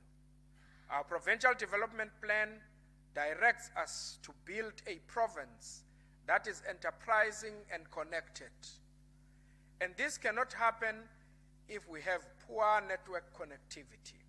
As such, we continue to scale up the rolling out of the broadband project as also recommended by the committee in its report. The Office of the Premier will continue providing support to departments and municipalities to achieve their service delivery and developmental mandates. Special focus is on distressed municipalities and departments such as the Department of Education, which still struggles to achieve good audit outcomes as correctly observed by the committee.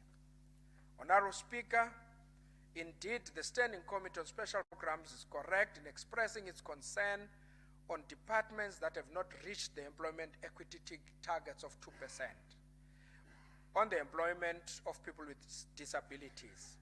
This is the same with those departments that have not met employment equity targets relating to the employment of women at senior management positions.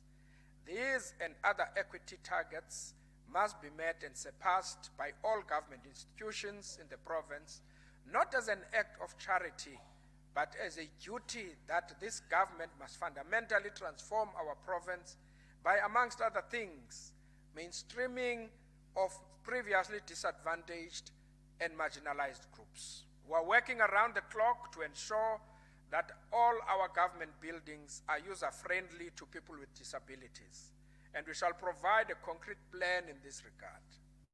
We will introduce measures to ensure that all our government institutions achieve the minimum targets for the procurement of goods and services from vulnerable groups, as stated by the committee.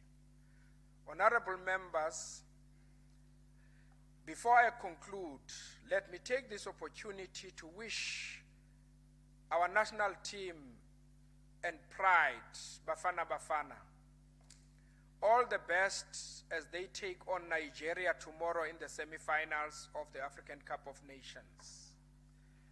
The Eastern Cape continues to produce talent and excellence for the country. The performance by Ronwen Williams, who hails from our province, in the humble streets of Gqeberha, proves that we are indeed the home of legends. We wish him and the team all the best as they march ahead to the finals to bring the cup back home.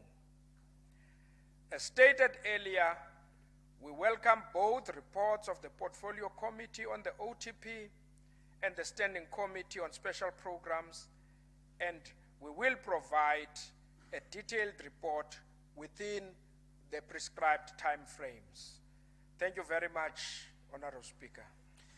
Thank you very much, Honorable Acting Premier. Honorable members, I now put the report. Any objection? Thank you very much. There being none, honorable members, I will ask the Secretary to read the second order of the day.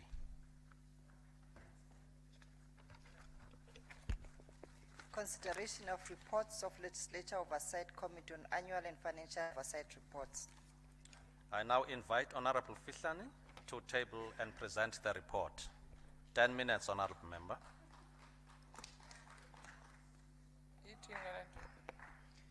Enkosi Sekela Somlomo. Ilipoti yethu ke ipha kula phepha lamakhulu amanane amashumi amabini anesithandathu uyoma kwiphepha lamakhulu amashumi amathathu anesithandathu. Ndenzela uba ke nina ke xa niyiphica ibe lapho niyiphice kondaweyo. Sekela Somlomo, ndicela ukuthi thaca ingxelo zombini ezijongene nengxelo yonyaka kunye nengxelo yohafu yonyaka, which is an annual report and a half-year report. Ndenzela uba xa nditshoda apha esithubeni nditshode sendiyidakanyile. Ndizawucela ke also ngemvume yale ndlu Somlomo, ndisiyazazi ii-rules zalapha kodwa ndizawucela i-correction ekwi-findings. Ndizawuthi xa sendifumana ke apho uba indlu iyandivumela kuloo ndawo sikwazi ungenelela. Kukuthi ke as i-Legislature Oversight Committee, I'll just go straight to the findings. Ndiphele ke apho inkosi ivuma. We also appreciate that, Deputy Speaker, that the legislature has received an unqualified audit opinion with no findings. And the performance of the legislature, we said it must correlate with portfolio committees' work, focusing on the key infrastructural projects. And we noted that the institution migrated into the corporate virtual private network in its attempt to improve network connectivity. However, this has resulted in a total collapse of connectivity in other wings of the institution. The legislature's previous travel service provider, Hambanati Travel, is pursuing a civil claim against the legislature for fraudulent transactions committed by a former legislature employee. The legislature continues to underspend its capital projects. ICT.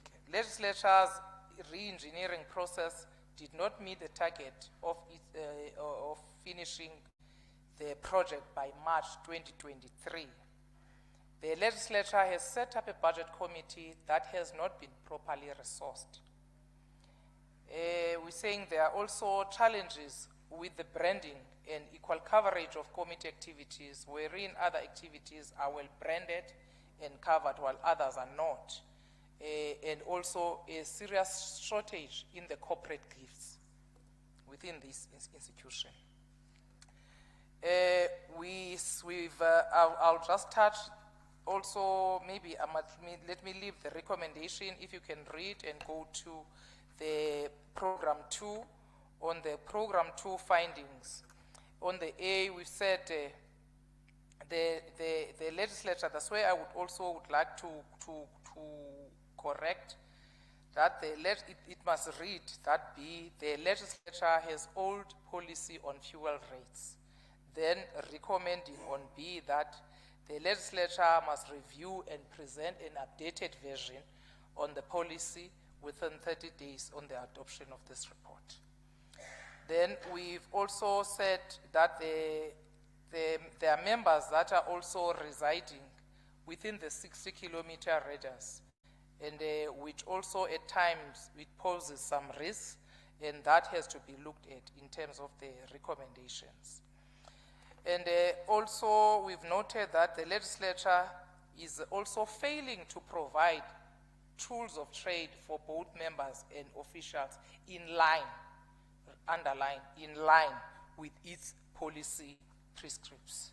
So we've also recommended that it must follow its own policy prescripts in providing that, because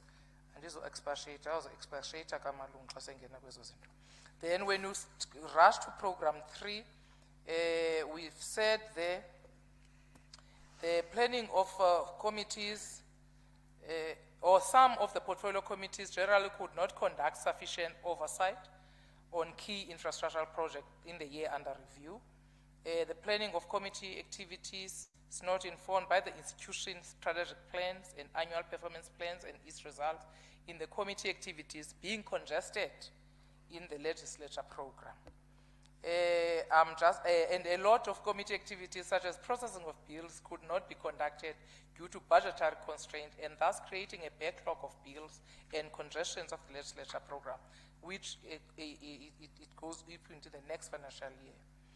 Then we know that the taking legislature to the people did not take place, and it was deferred to the financial year of 2022-2023 due to budgetary constraints. We're still talking of the annual report, honorable members. Then when we quickly rush, I can leave the general finding, I can quickly go to the half year.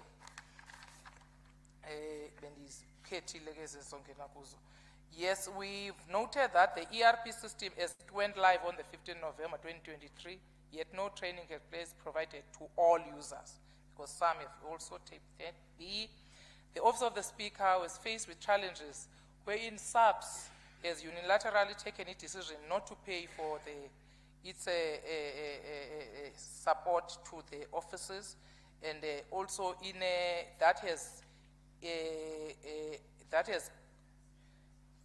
the funds that were not budgeted for, that was to be used. Then we said, get the committee, the legislature must report to the committee within 30 days on the plans of how they will mitigate that challenge as put up by SAP's leadership. Then also we said the legislature must monitor implementation of the project and ensure that users are trained in usage of the ERP system.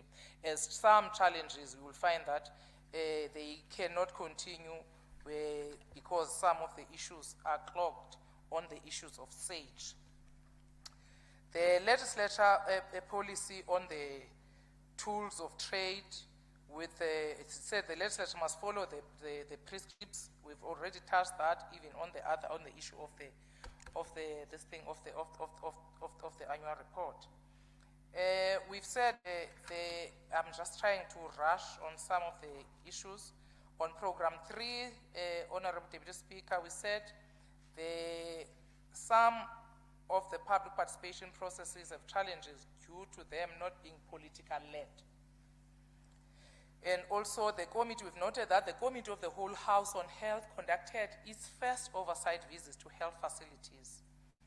And then C, international study tours were not conducted by portfolio committees except for the budget committee who recently went to Kenya. Furthermore, in the event that particular committee ultimately goes, it was done outside the policy provisions. Then we recommended that the public participation process must be politically led by the relevant portfolio committee chairpersons. Then the committee appreciates the focus that has been brought to on health issues. Then also the legislature must submit a plan on international travel of the institution for the remainder of the financial year. 2 minutes. Then we also, let's say we appreciate the interaction with the leadership of the institution and support by the administrative support and all the committee members. Thank you, Honorable Deputy Speaker. Thank you very much, Honorable Fihlane. I will now invite Honorable Notsi from the Democratic Alliance to start the debate.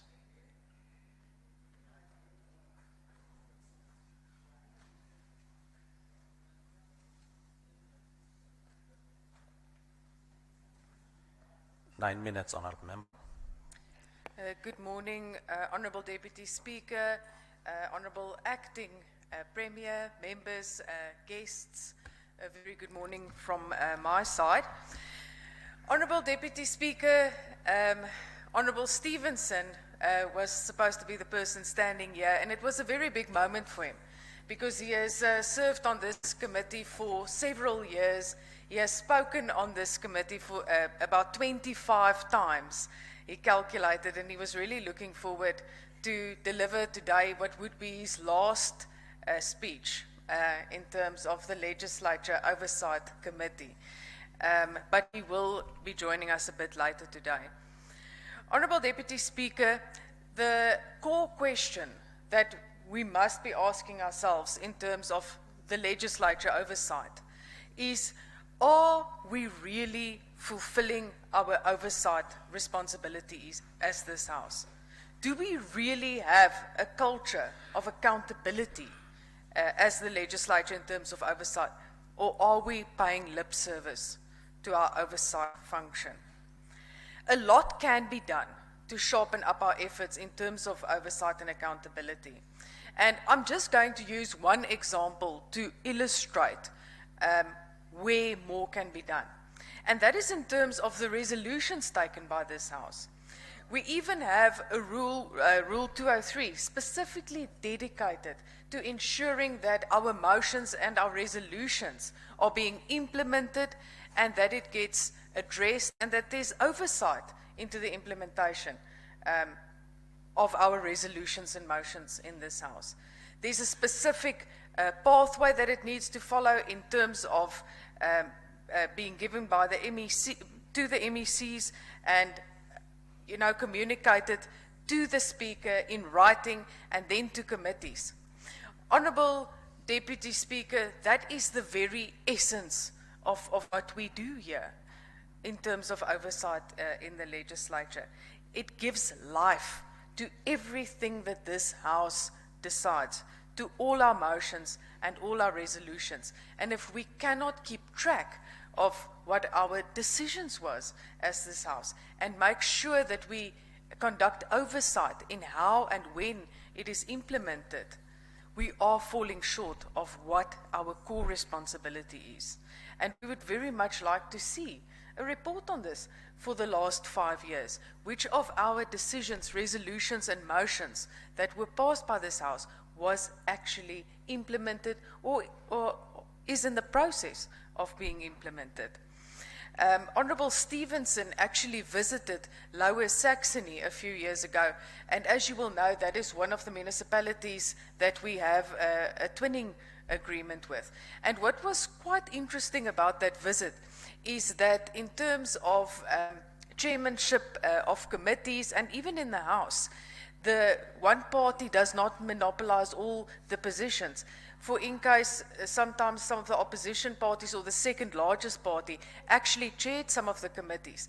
If one party had the speaker, the other party had the deputy speaker. So the reason I say that is because we are busy moving in a direction of coalition government in South Africa. And that is perhaps something the House can keep in mind for the next terms. We need to be prepared for a paradigm shift in the way that we do operate. Over the years, the institution has suffered what we would call an organizational drift. And what I mean by that is that in terms of our core priorities, like I've just mentioned, which is our oversight responsibility, it would seem that there was priority for other things. And some of the examples why I say that is that just look at tools of trade, for instance, not just for MPLs, where we used to get our tools of trade, our cell phones, our laptops, every 2 years or 3 years at the most. Now we hear that there are staff members that's also been struggling to get tools of trade, like laptops. Some people have been waiting for more than a year to get their laptops and tools of trade that they really need to make sure that we can conduct our oversight effectively. The example that I would like to use here is, let's just look at the KZN legislature, for instance. Those of us, I was elected to this House in 2014, and I remember that we used to go on an African trip or an overseas trip at least once or twice during a term. And I think there's a lot of us that haven't been on one study tour in the entire term, whereas the KZN legislature, just as an example, every single member had an African study tour as well as an overseas study tour in the last term. So we have to ask ourselves, what is different in the way that we are operating in terms of the Eastern Cape legislature and the KZN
Testing.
Order, honorable members.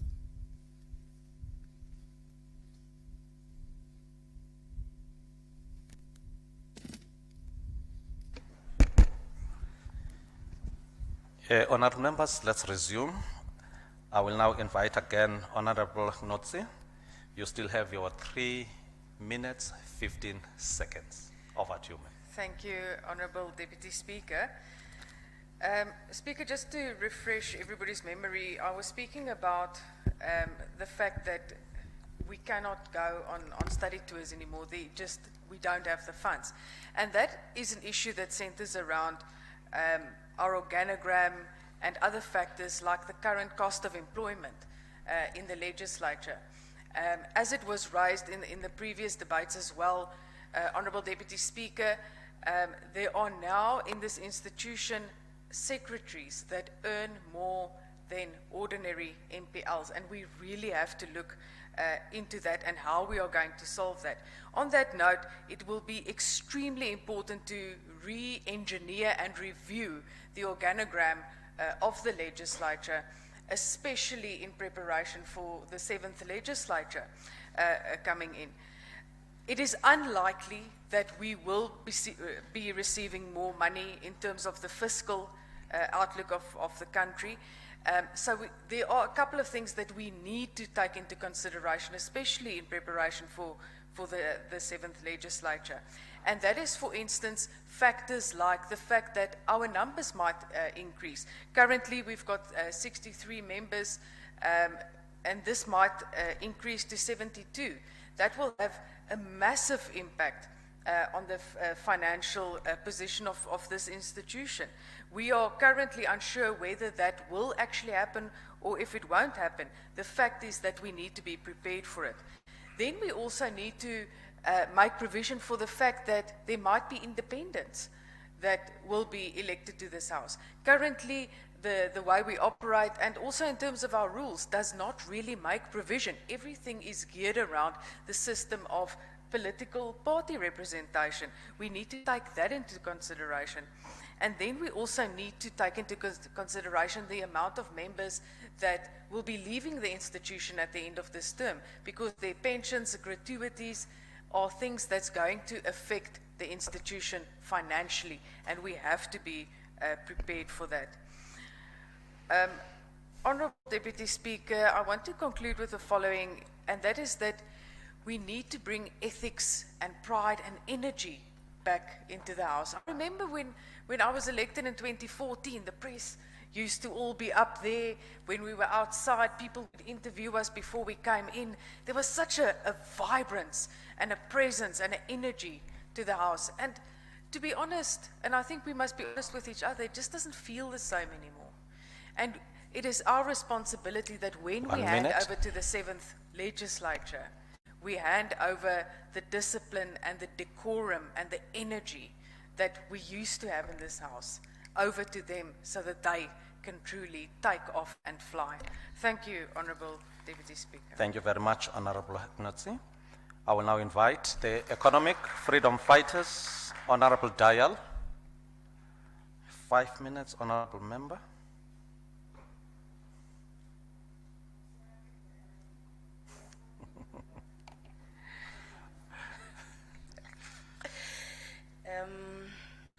Enkosi, Honorable Deputy Speaker. Honorable Speaker, Deputy Speaker, members of the Eastern Cape Legislature, I greet you all. Honorable Deputy Speaker, when we say things fall apart, we mean exactly what is happening in this House. That our system has long failed. Even the report of this House Oversight tells us a story. Shame. Ours is to wait for the President to announce the dates of the election so that we dissolve the House. How is that we're still using 2010 fuel rates in 2024? That's 14 years just to get a simple standard current fuel rates. How then can we win a war against crime, unemployment, poverty, and inequalities, let alone our daily task of service delivery to our people? All the challenges raised here are issues that we could have tackled in our first year in this House. Umzekelo, the issue of SAPS VIP, the Speaker and Deputy Speaker, is a serious matter that the House could have also dealt with together with SAPS provincial leadership.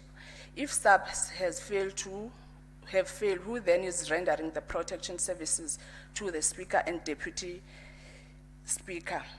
Sifuna ukwazi the term of that contract, the company itself, the advertisement and such services, the money spent on that services and company.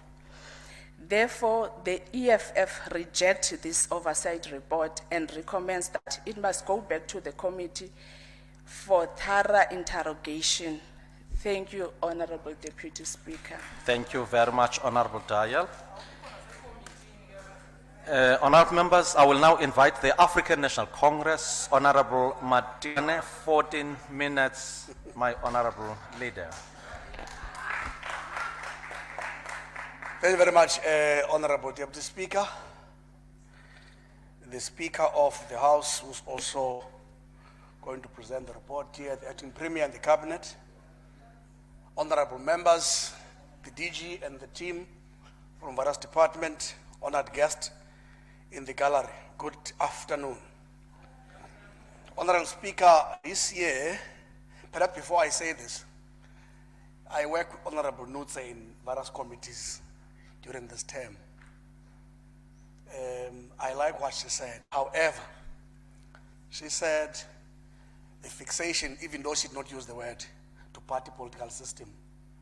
How I wish she can say the same to Honorable Premier of the Western Cape, Alan Winde, when she visits US and speaks as if he has authority to speak on behalf of the country. If they pass a separation bill in the Western Cape, what is that? Is that not a fixation to a party political system?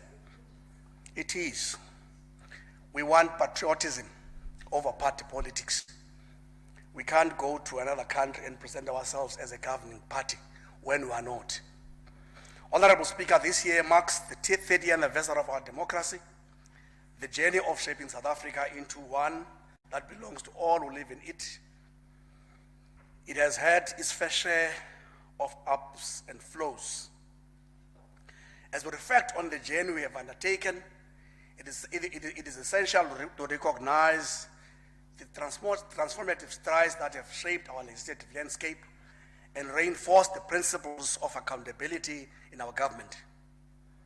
Our constitution, which remains an embodiment of transformative constitutionalism, has been the cornerstone of our legislative framework, establishing the principles of democracy, equality, and justice.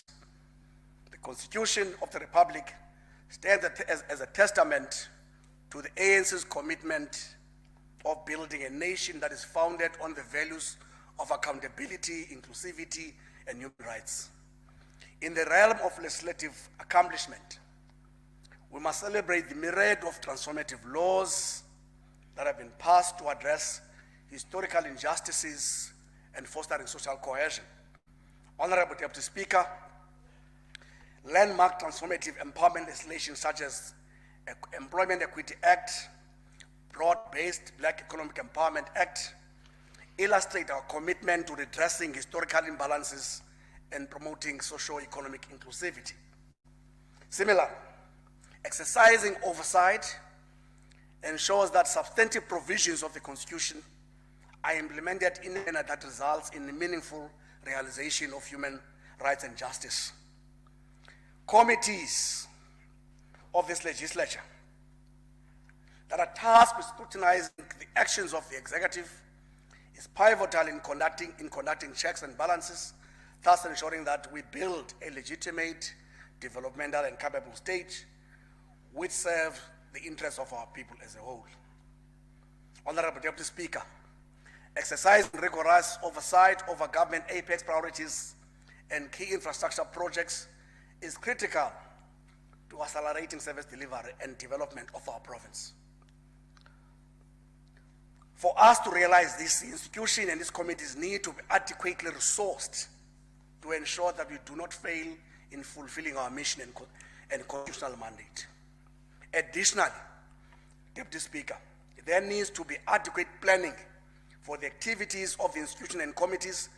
This will enable effective allocation of resources and strategic alignment with broader organizational goals. In the financial year under review, the legislature reinforced the Health Portfolio Committee with the Committee of the House to conduct oversight visits, Honorable Nyalambisa, of public health facilities across the province. The committee conducted its first visit during the first half of the 23-2024 financial year, Honorable Mamani Ndawetu. The filling of critical funded vacant positions should also be prioritized alongside the upskilling of the existing staff component to maintain institutional relevance and to stimulate the seamless functioning of our institution. Honorable Deputy Speaker, the ANC applauds the institution under the stewardship of the Honorable Speaker, Mayor Helen Sauls August, for the achievement of the unqualified audit with no findings.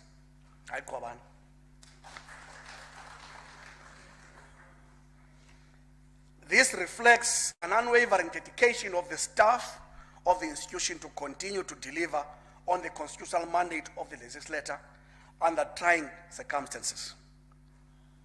When we complain about the visits to other parts of the world, we must do that against what we have, what we approve as the House, as our budget. When we approve the appropriations here, it is this House that approves the budget.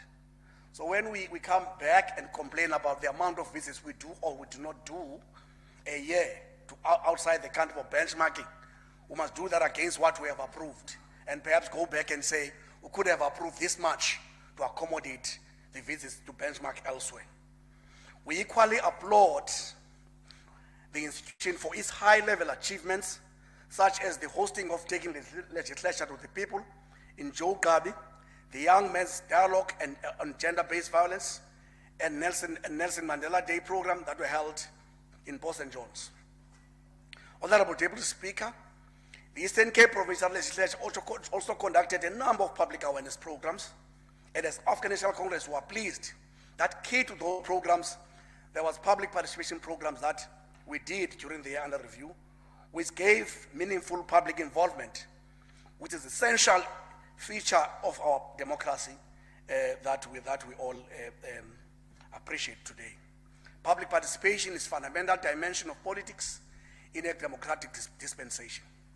Political leadership is central into promotion of a people-centered interactive democracy in all public and political institutions. It is therefore critical for public participation program of the legislature to be led, as the committee has said earlier on, by relevant portfolio committee chair. Honorable Deputy Speaker, in the year under review, the Eastern Cape Parks and Tourism Agents Bill was introduced to this House. Additionally, the Environmental Management Bill was also introduced to this House to repeal older environmental legislation.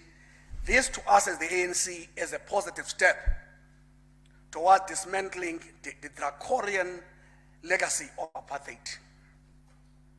And up until we crack the curtain regarding the old draconian laws, we shall remain not entirely free in all facets of life in our South African context.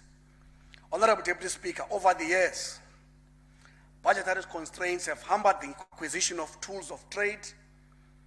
We therefore welcome the progress the institution has made in acquiring almost 50 laptops that will enable our staff to do their work efficiently and effectively. Honorable Deputy Speaker, in the 2022-23, the institution, which is the year under review, spent 96% of its allocated budget, and we want to applaud this as the ANC. But there was an under expenditure of 17.6 million on its CAPEX budget, which remain a concern. As the ANC would want to impress upon the department, in this case, legislature, to find lasting solutions to the challenges of network and server upgrades to prevent recurring incidences of under expenditure on CAPEX. We are functioning in the internet age, in the artificial intelligence stage. Such upgrades are required to keep legislature relevant in the face of technological evolution. And we dare not fail in this regard. And we feel that the leadership and the team led by the Secretary is capable in delivering on this. Moreover, the training of staff on the ERP system must be accelerated to ensure that the system functions as expected to improve the business of the legislature.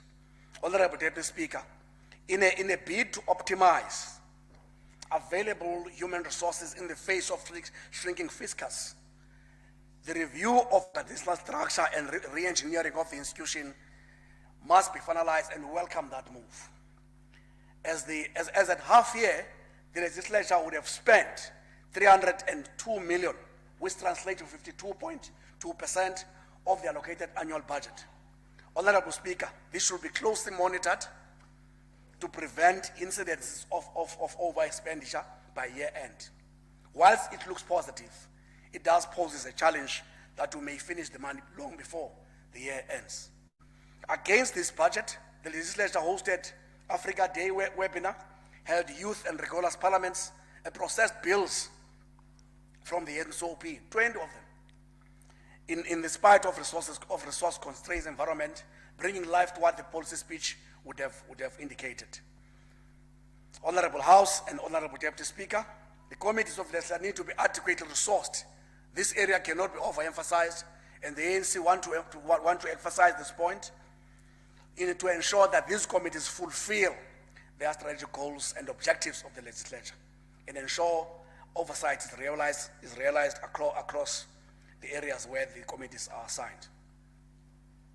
Resourcing of committees of the legislature should be extended to strengthening the media presence. All committee activities should receive necessary media coverage to keep public abreast of oversight activities. We can do more regarding publicizing and covering the activities that the committees are doing in the legislature, and want to implore upon the leadership to upscale the support given to this area.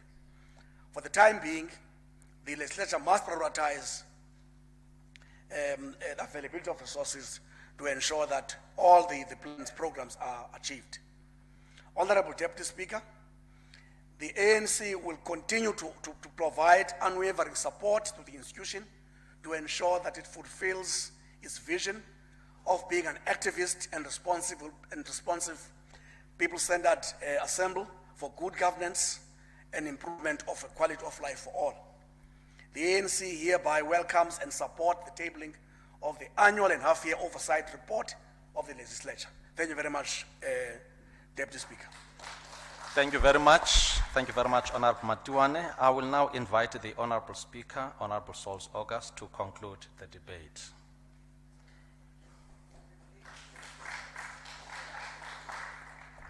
Then 10 minutes, the, Honorable. thank you so much, Deputy. Thank you so much, Presiding Officer, Deputy Speaker.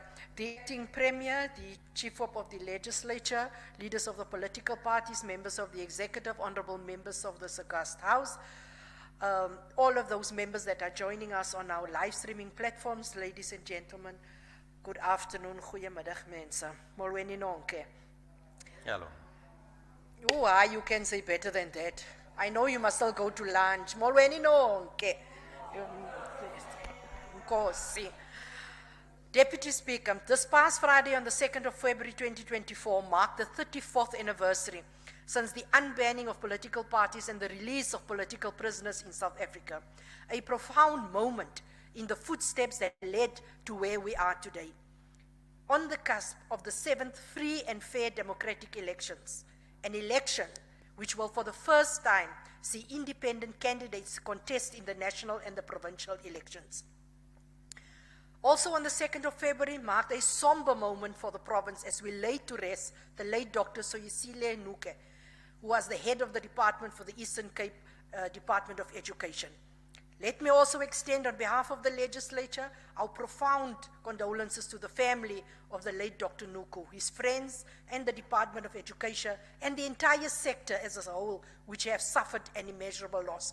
Our condolences will also be extended to the citizens of the Republic of Namibia for the loss of the President of Namibia, and we wish them our sincere condolences and hope that stability will retain within that region. It's one of those countries where stability is just a norm, and we hope and pray that all of the, during the mourning period that have been set aside, that they will be able to deal with all that is required to retain that stability. In the recent weeks gone by, the topical issue which has the world have been speaking in tones was the issue of the people of Palestine. President Nelson Mandela has warned South Africa as far back as 1997 not to be tempted to speak in muffled tones on the issue of Palestine. When you ask the South African anthropologist Margaret Mead, what defines a civilization in ancient culture? She had this to say, that the first sign of civilization in an ancient culture was a femur, thigh bone, that had been broken and then healed. Mead went on to explain that in the animal kingdom, if you break your leg, you die. You cannot run from danger, get to the river for a drink or hunt for food. You are meat for prowling beasts. No animal survives a broken leg long enough for the bone to heal.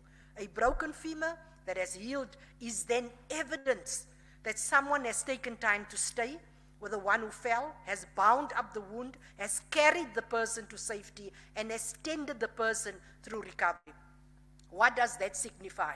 Helping someone else through difficulty is where civilization starts. And in South Africa, quite clearly, we had put civilization first. We had put the humanity of the people of Palestine first. And we commend our government for that.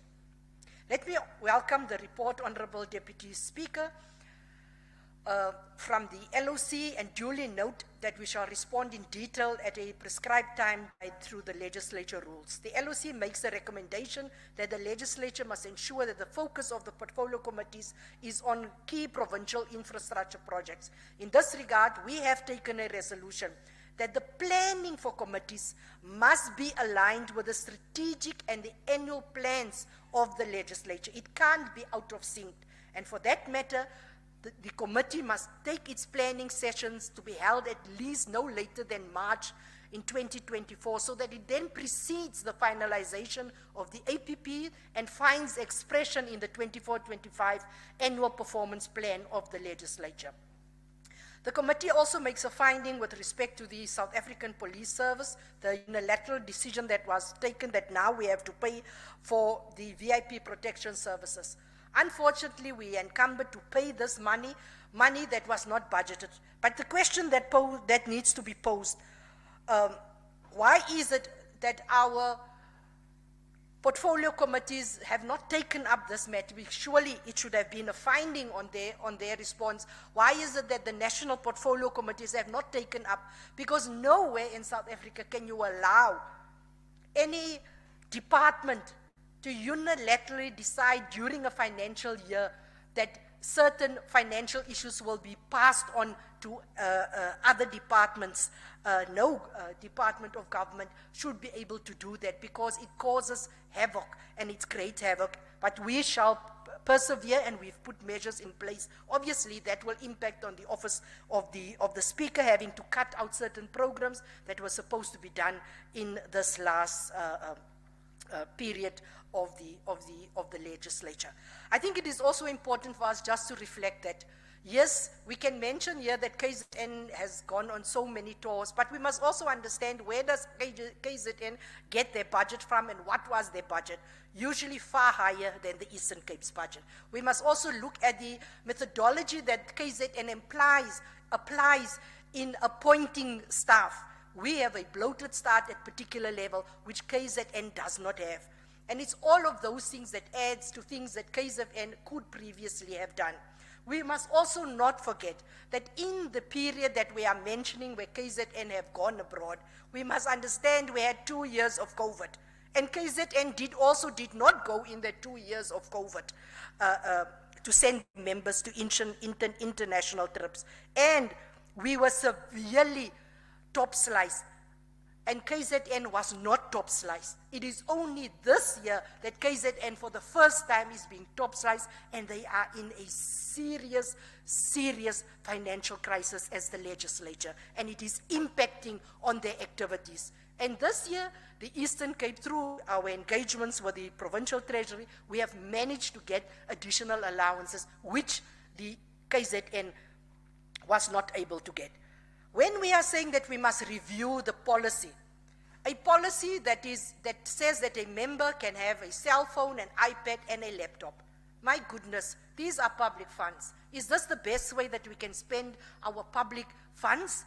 Surely when the policy was initiated and adopted, I don't think at that time we realized that your iPad and your laptop actually does the same thing. And that your smartphone, your iPad, and your laptop, actually all three of them does the same thing. Now we must be rational when we deal with those issues and give members an option. Do you want an iPad or you want a laptop? Not all three. No. Kwanele. It can't be, it can't be. We must just be rational. There is nice policies, but every policy in the legislature comes to a cost. And just to say that it is not that members could not go for benchmarking. Unfortunately, one of the committee scoper that was supposed to go on the international trip that was signed off, we must note, unfortunately, that it was picked up on the tail end, that those members who were supposed to go did not have their passports and they could not get that. So it was not only the budget committee that could go.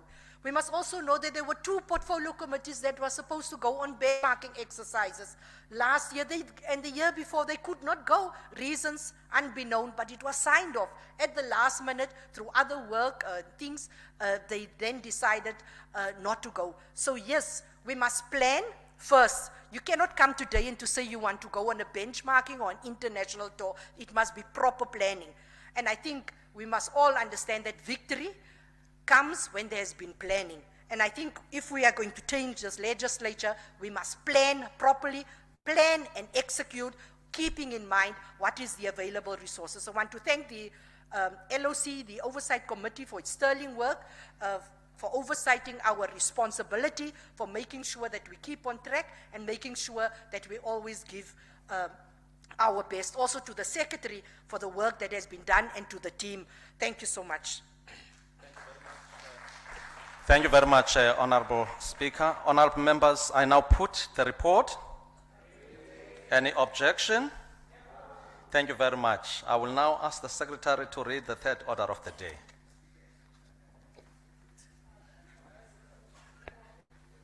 Consideration of report of Portfolio Committee on Health on annual and financial oversight reports.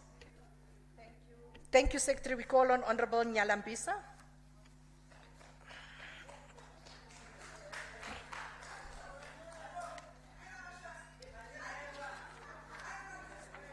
Your 10 minutes starts now, Honorable Member. Yeah. Greetings, Honorable Speaker, Acting Premier, Chief Whip of the Majority Party. A Portfolio Committee Report on Health 2022-2023.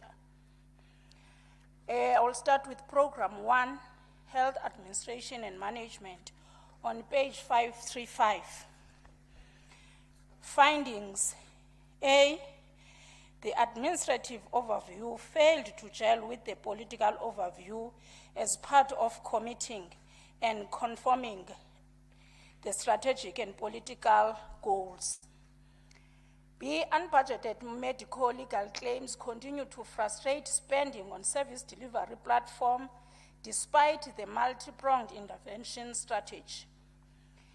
There is no observable meaningful impact derived from the rolling out of the MHS2, especially when taking into account an amount of 200 million already spent. D, the committee was convinced with departmental plan to have a memorandum of understanding with South African Police Services as a strategy to address security challenges in healthcare facilities, noting that the SAPS is burdened already. The committee appreciated that an amount of 78 million is set aside for security upgrades of healthcare facilities. F, most indicators have underperformed, but on the contrary, they have overspent. That is a result of bad planning and accruals. G, the department has failed to proactively replicate to other districts the resolution of the committee in Crisani district regarding the stipend of governance structures, such that areas like Amatole district are still reporting non-payment of stipend to governance structures. H, most health facilities experience network challenge, yet the department is alleged to have spent 2 million on a network server. There is still no evidence of clear, effective consequence management in the department as part of ascribing to good governance. K, the committee does not accept that critical posts like that of district directors are to undergo the Provincial Cost Containment Committee, that is PCCCC process. The status quo on historical challenge of non-finalization of organogram has not changed. The committee is not in support of the development of an amount of 28 million to districts without due care of ensuring there is a capacity to manage those funds. On recommendations, recommendation A, the department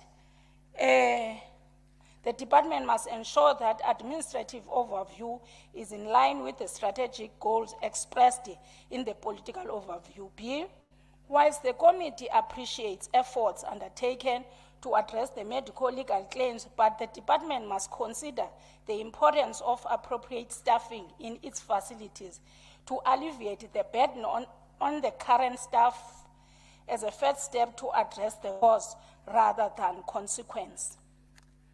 C, the department must also allow ICT skilled personnel at district level to facilitate and spearhead the cause for faster outcomes. D, the department must also make use of intergovernmental relations towards securing the expanded public works program personnel to beef up security in its facility. E, the department must ensure that the ring-fenced funds are used for the intended purpose. F, the department must present a detailed turnaround plan on how it intends to eliminate accruals. Such a report must be submitted to the committee within 30 days after the adoption of this report by the House. G, the department must, as a matter of urgency, dispatch a project team from head office to areas where there are still challenges of non-payment of stipend to governance structures. Recommendation H and I, the department must submit to the committee a clear and detailed report on both matters. Such a report must reach the committee within 30 days after the adoption of this report by the House. The department must attach deserved importance on critically vacant funded posts by ensuring that they do not have to wait for PCCC approval process. The department must, as a matter of urgency, finalize the long-awaited organogram that will functionally and funded. The department must, as a matter of urgency, embark on a drive to equip all the districts with proper financial management skills to approximate responsibility and accountability. Let me go to the financial report of the committee. That is on page 5. You've got 4 minutes remaining, Honorable Okay, Member. 547. Thank you, Speaker. I will go straight to the general findings of the half-year report. 1, the department is not efficient on spending despite being fiscally constrained. 2, non-finalization of the organogram remains a thematic matter that has serious spillover effects across programs. 3, accruals and medical legal claims remain moving targets that continue to dampen spending on service delivery platform. The general recommendations, the department might explore better strategies that will ensure better spending. 2, the department must, as a matter of urgency, finalize the long-awaited organogram. 3, the department must seek lasting resolution regarding the issue of accruals, which negatively hamper the rendering of services in the department. In conclusion, Honorable Speaker, I would like to thank the Honorable MEC Math, officials from the Department of Health, committee members, our support staff for the cooperation and assistance during the consideration of the annual and the financial report of the committee. Thank you. Thank you so much, Honorable Nyalambisa. You've saved us 2 minutes. Honorable Cowley.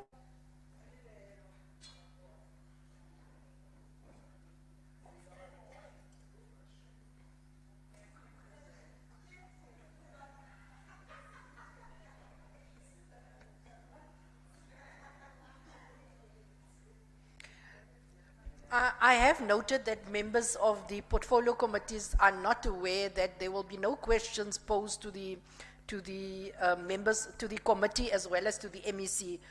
They can see on the shall we call it, the program of the day that it's there, but they always seem to sit there. So please, as soon as the chairperson has tabled, you may then move back to your seats. Honorable Cowley, your 9 minutes starts now. Thanks very much, Honourable Speaker, and to you and the Honourable Acting Premier, honourable members of this House, officials and guests, I greet you all.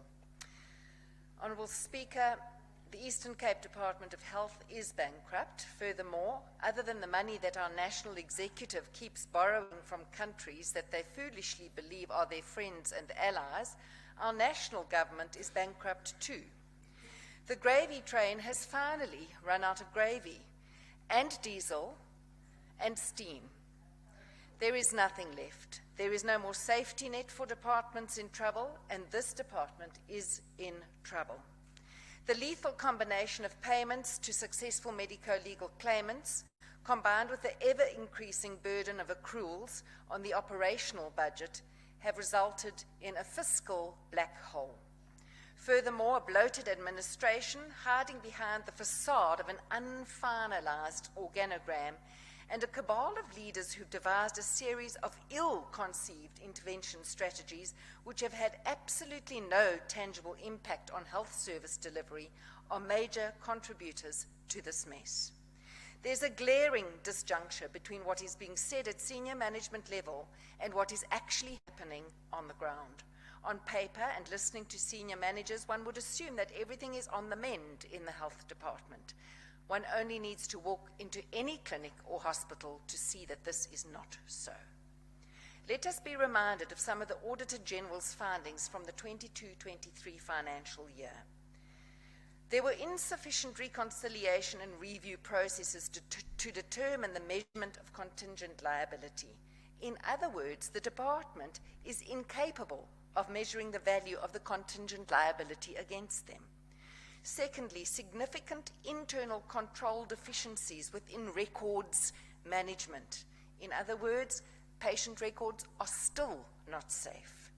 Thirdly, 60% of material indicators for planning, budgeting, and measuring performance are unreliable.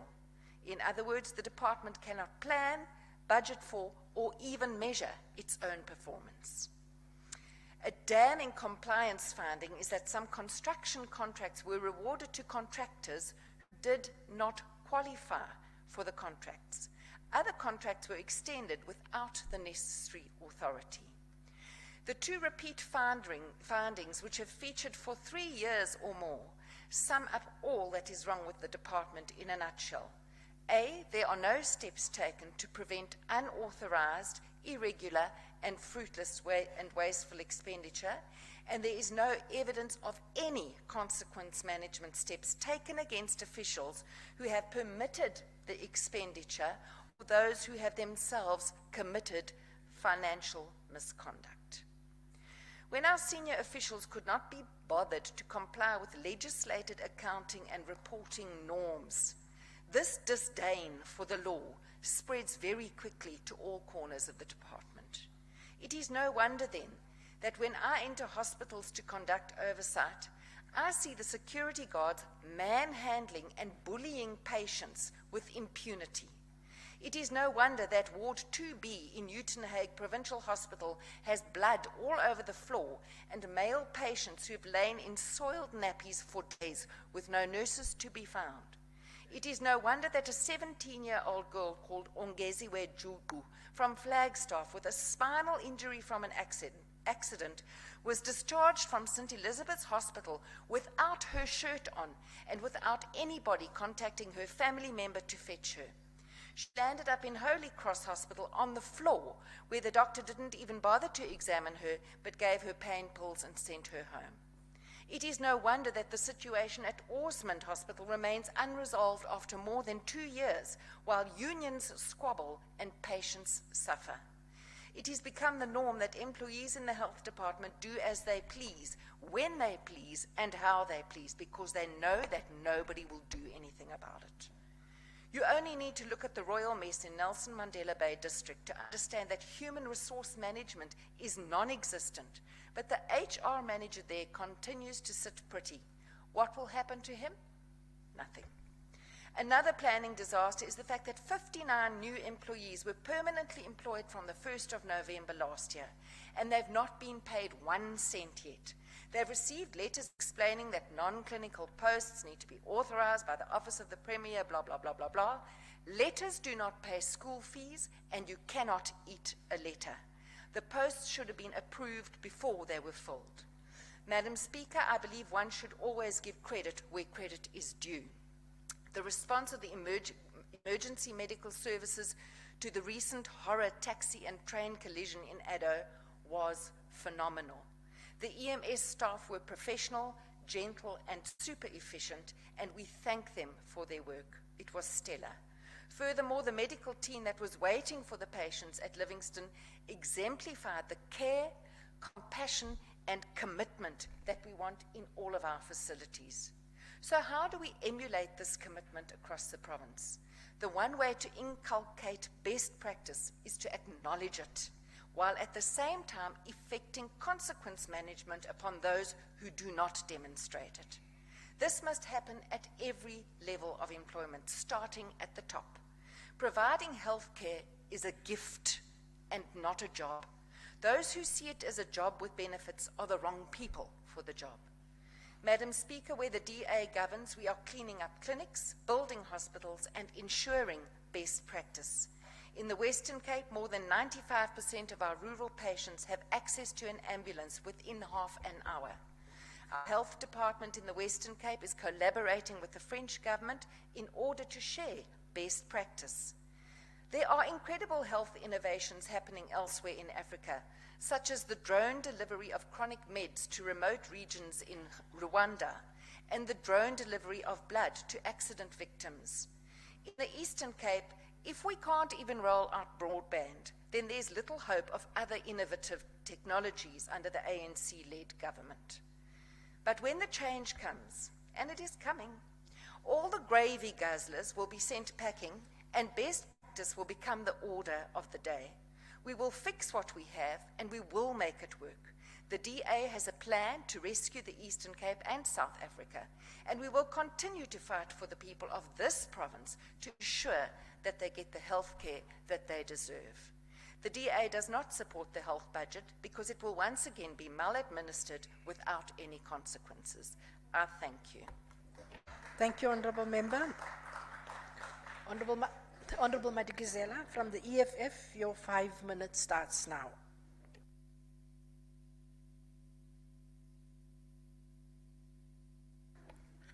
Thank you, Speaker. Honorable Speaker, contrary kwimeko umuntu adla uba kuyo xa isizapha namhlanje ndingathi noko I have a bit of a positive energy. You usually get drained when you come to speak here because as patriots we do not get comfortable with when things fall apart. When we talk of finances of this province, obviously we get concerned because it's our wish that the collective in this house would explore ways of spending effectively and correctly for the benefit of the people of this province.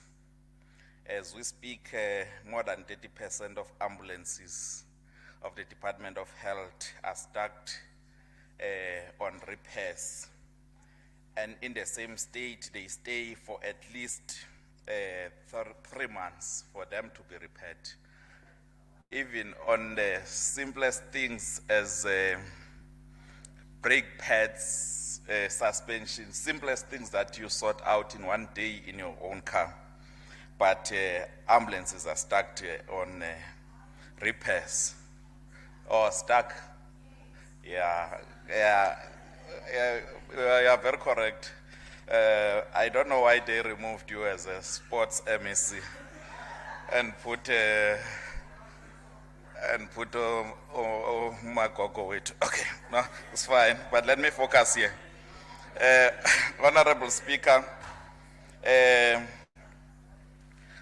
we can say on the reports that we receive on the ground, we can completely say the department's actions sometimes are capable or can be compared to a genocide. I'm told that I received a report that in Nelson Mandela Hospital in Mthatha, there was almost number of months where there was no adrenaline. So man correct for my MSc. Adrenaline. Kuthiwa eliyeza lisetyenziswa xa kusenziwa operation. Without eliyeza there can be no operation. I was so shocked when I heard that. I realized that we really have a leadership crisis in the department. But also, we cannot only, when we observe the department, we have been critical previously on the shortcomings of the department.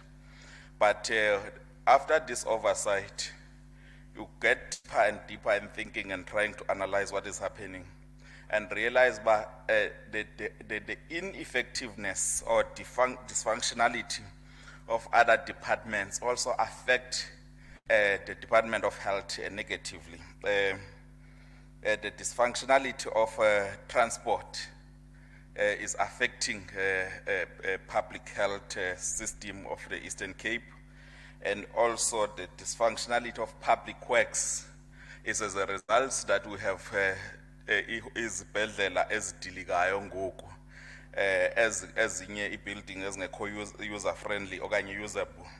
Is as a result of the dysfunctionality of the Department of Public Works. But beyond that, there is a department that I do not know whether the MEC is sleeping on duty or is not interested, or his vision was to just be an MM and be nothing else beyond that. The Department of COGTA, the department that is never responsive on anything. It doesn't matter whether it's raining or kubalele kuyefana. There is no action, there is nothing. From Your time is up. Oh. It's 1 o'clock. It's not 8 minutes. No, it's 5 minutes, honorable member. Honorable Khabe from the ANC, your 14 minutes starts now.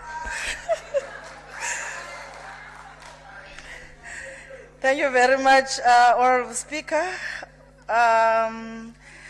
Honorable Acting Premier, the EXCO members, honorable members, officials of the departments, honored guests, as well as the public. Let me greet you all in the year of united action to defend our freedom and advance a better life for all, forward to a decisive victory. A year and a month which marks 34 years since Tata Mandela was released from prison. Honorable Speaker, in the vibrant and diverse nation of South Africa, where Ubuntu guides its people towards compassion, understanding and solidarity, one cannot help but marvel at the significance of this place.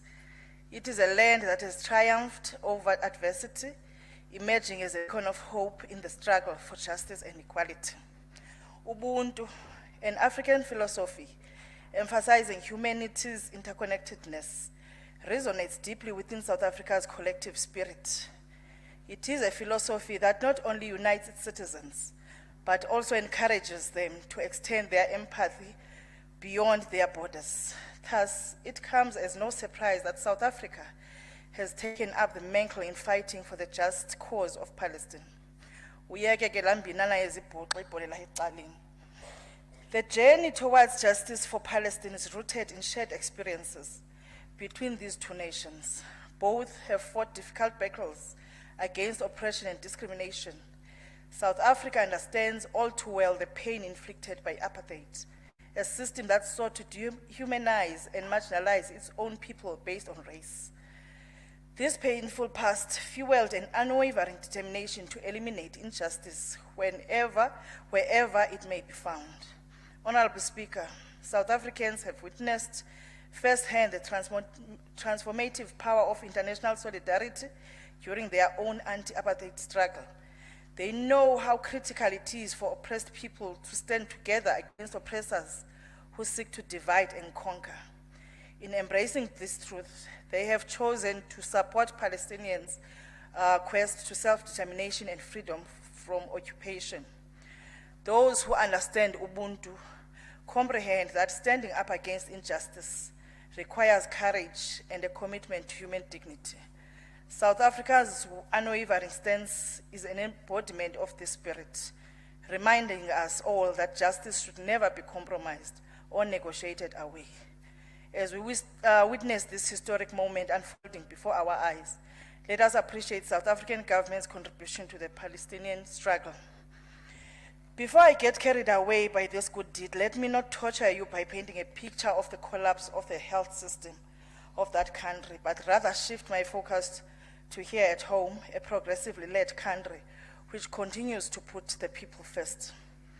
Honorable Speaker, today I am proud to say that we are at the final stages of passing the NHI bill into law, a bill that aims to address the inequalities and inefficiencies within the healthcare system, with the ultimate goal of achieving universal access to quality healthcare services for all citizens.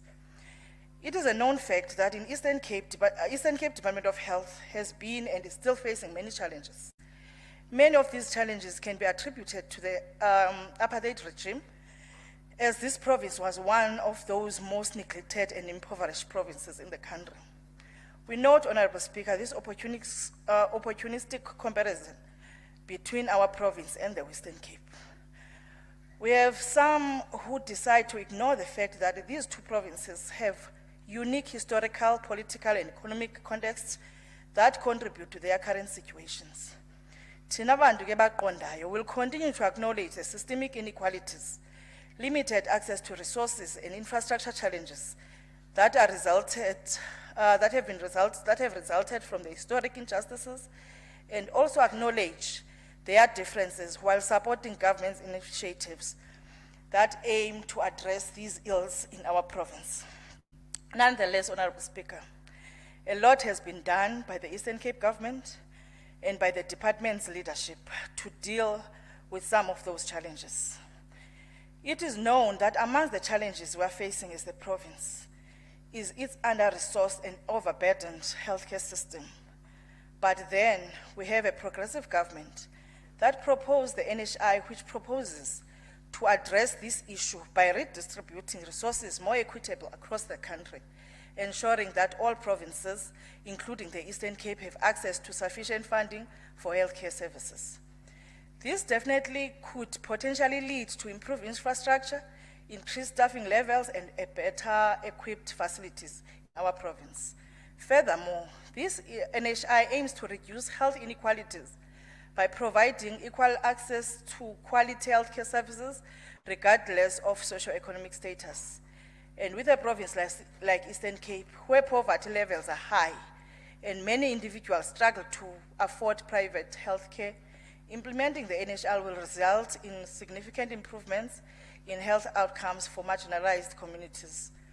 Honorable Speaker, the ANC is content with the work the department is doing in dealing with medical legal claims. However, we cannot clap hands and say all is well when we continue to witness our people being mismanaged in the department that is responsible for their well-being. And as such, we call upon the department to implement measures to reduce these claims through ensuring that there's adequate personnel, improved patient care protocols, training programs for healthcare professionals, and enhanced risk management practices. These efforts not only ensure quality healthcare, but also protect patients' rights. The ANC-led department's commitment towards addressing cerebral palsy challenges deserves recognition. Collaborating with relevant stakeholders, they have initiated awareness campaigns, early intervention programs, and support systems for affected individuals and their families. These proactive measures demonstrate a genuine concern for improving the lives of those living with cerebral palsy in the province.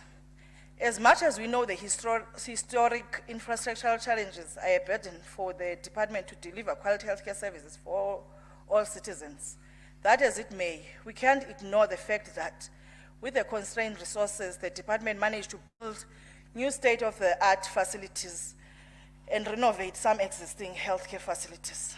Mandiqhayise ke, Honorable Speaker. The Honorable MEC, a deployee of the ANC, recently opened a 50-bedded mental health unit at Cecilia Mekiwane Hospital. She also recently officially opened major clinic in Winmatigazela municipality. She recently officially opened Khotsong TB Hospital Matatiel, Mandiene ke state-of-the-art Siphet Hospital, which was officially opened also by the Honorable MEC. Ukuba bekuya ngokwami, Honorable Speaker, ke kungumnomboniso bhanyabhanya baphambi kwethu when it comes to infrastructure delivery in the province, especially in this Department of Health, kube yifilimu kuphela.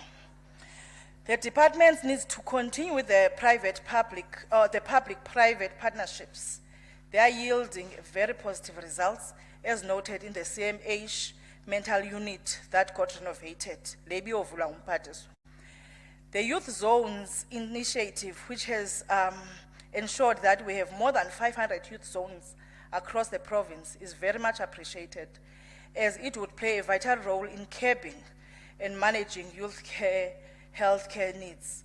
But also, how can we forget the state-of-the-art oncology unit, Pi Nelson Mandela Hospital, which will afford people phesheya kweNciba not to travel bawele iNciba ukuza ngapha for oncology services.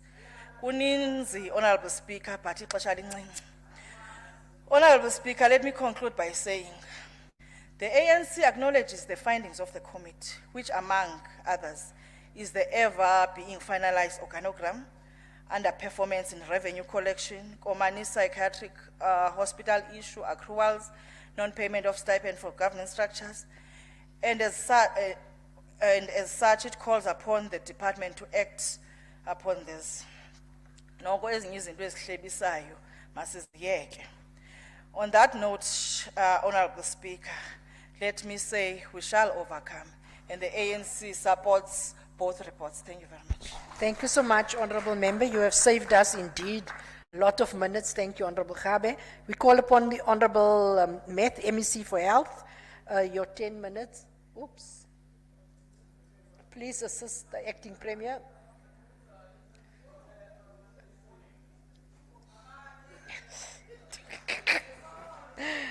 Your 10 minutes starts now, Honorable MEC.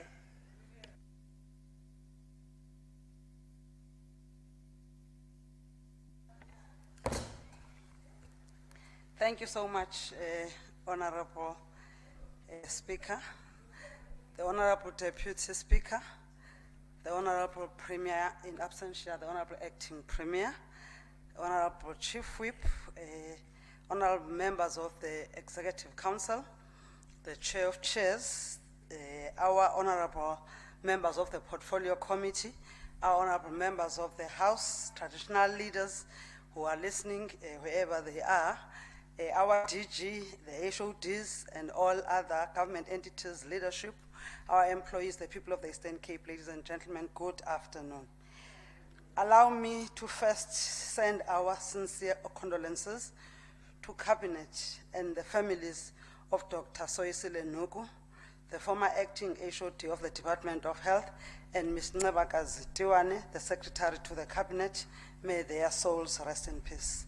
We congratulate the class of 2023 for achieving the 81.42 pass rate.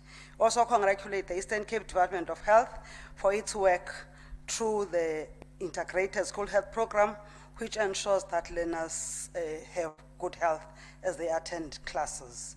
Working with the Kiredi and the Small Project Foundation, the Umbono program, the department has screened a total of 2,740 learners for TB, hypertension, diabetes, eye care, malnutrition, etc.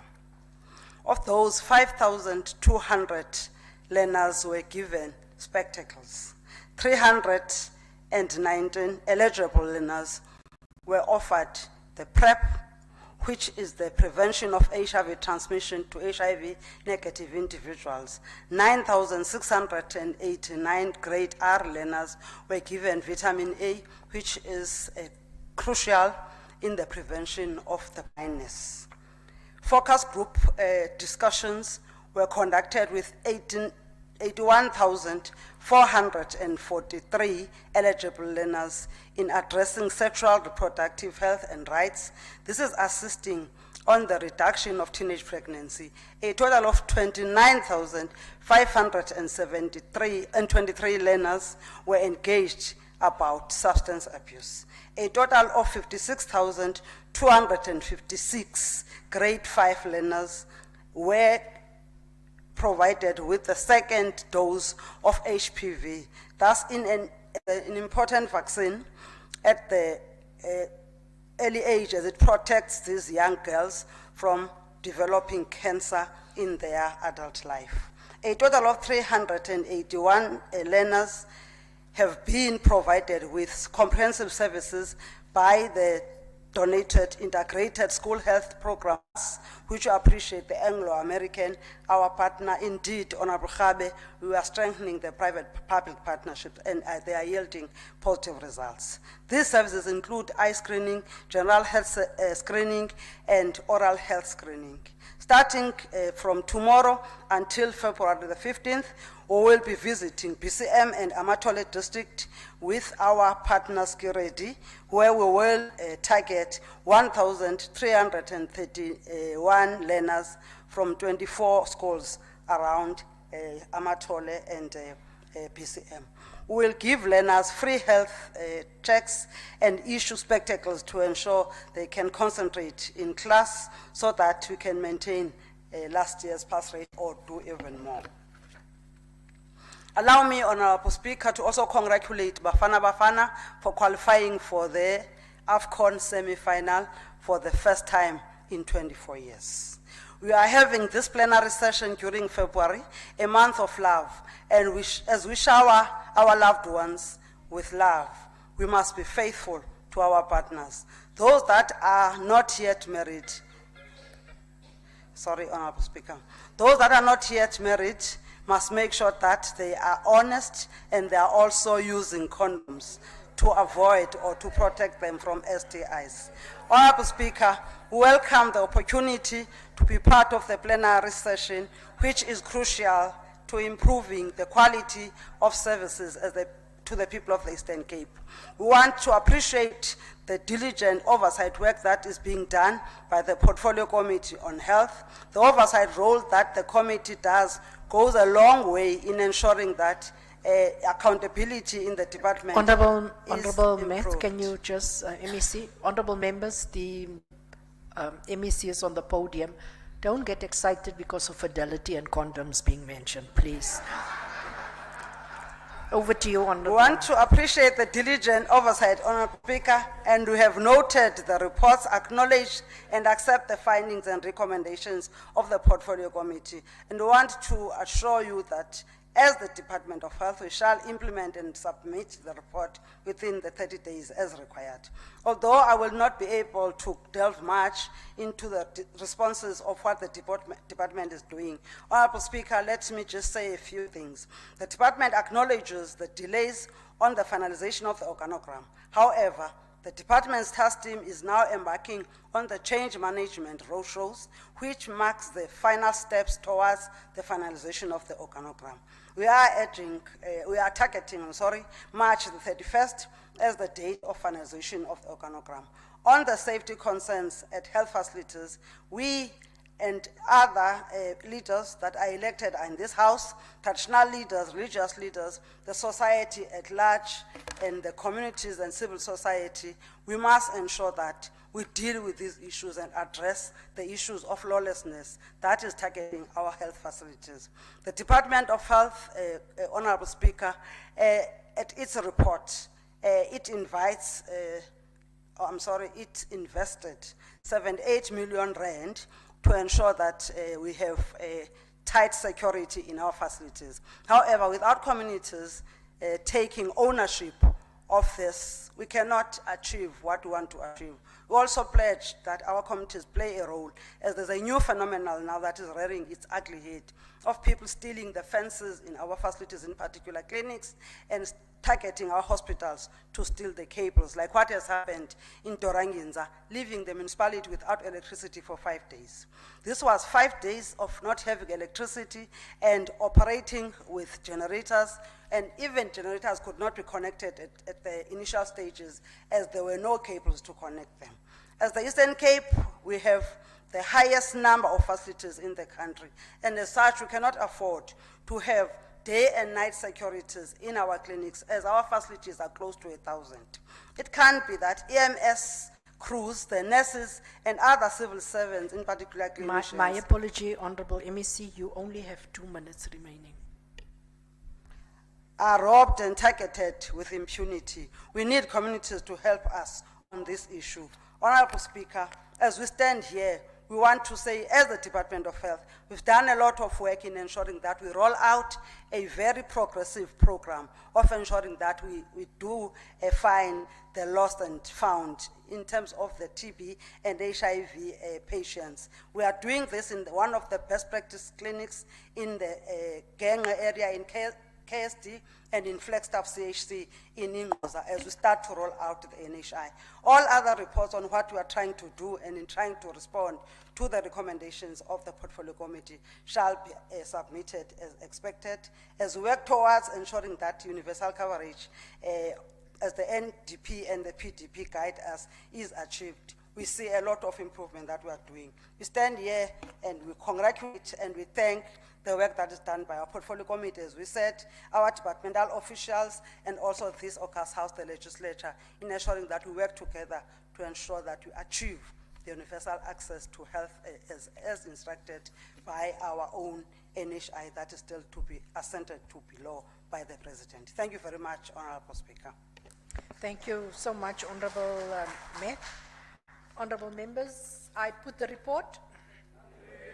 Any objections? Thank you so much. Let's push for a last report before we adjourn for lunch. I will ask the secretary to read the fourth order of the day. Consideration of reports of Portfolio Committee on Social Development on annual and financial oversight reports. I therefore call on Honorable Konza to present the report.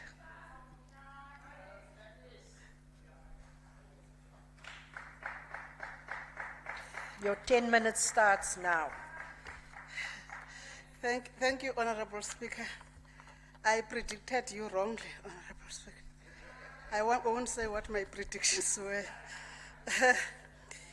Honorable Speaker, the Honorable Premier, and the one that is acting in his place, Honorable Chief Whip, Honorable Chair of Chairs, MECs, and the Honorable members, guests. Honorable Konza, are you only having one member of the committee in the House, your second member? Oh, there's only 3 members, social development, today in the House. It cannot be. Where are you guys? Honorable Kotori is there.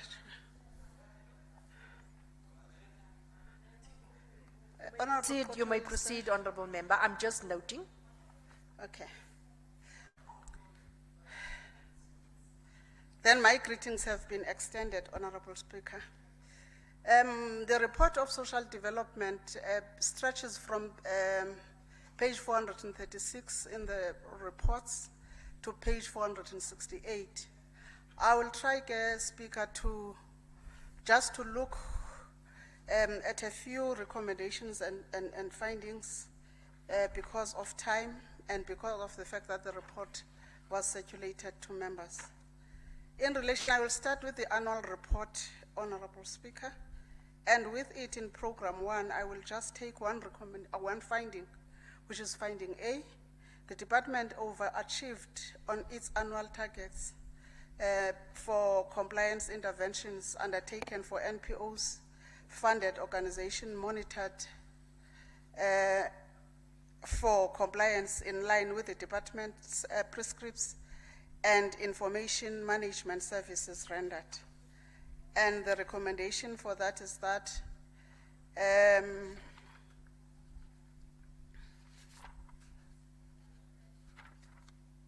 okay.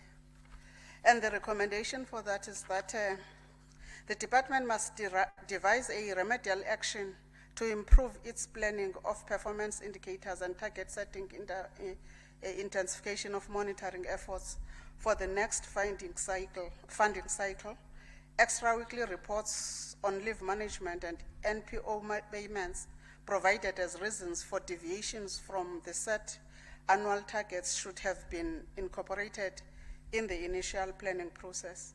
The remedial action, the remedial action plan must be submitted to the committee. Then with the next one, Honorable Speaker, is the second program that I will also take a few findings on it. Why am I shaking, Honorable Speaker?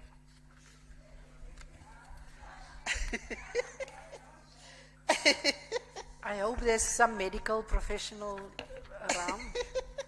I will then go to the third program, Honorable Speaker, with finding A, that says the program underspent on goods and services due to the non-completion of the Maluti Child and Youth Care Center CYCC renovation project.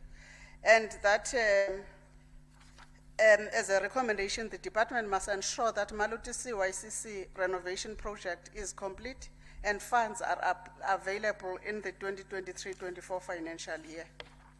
Then going to the fourth program, which is the restoration services, I'm gonna take only, again, a few findings there.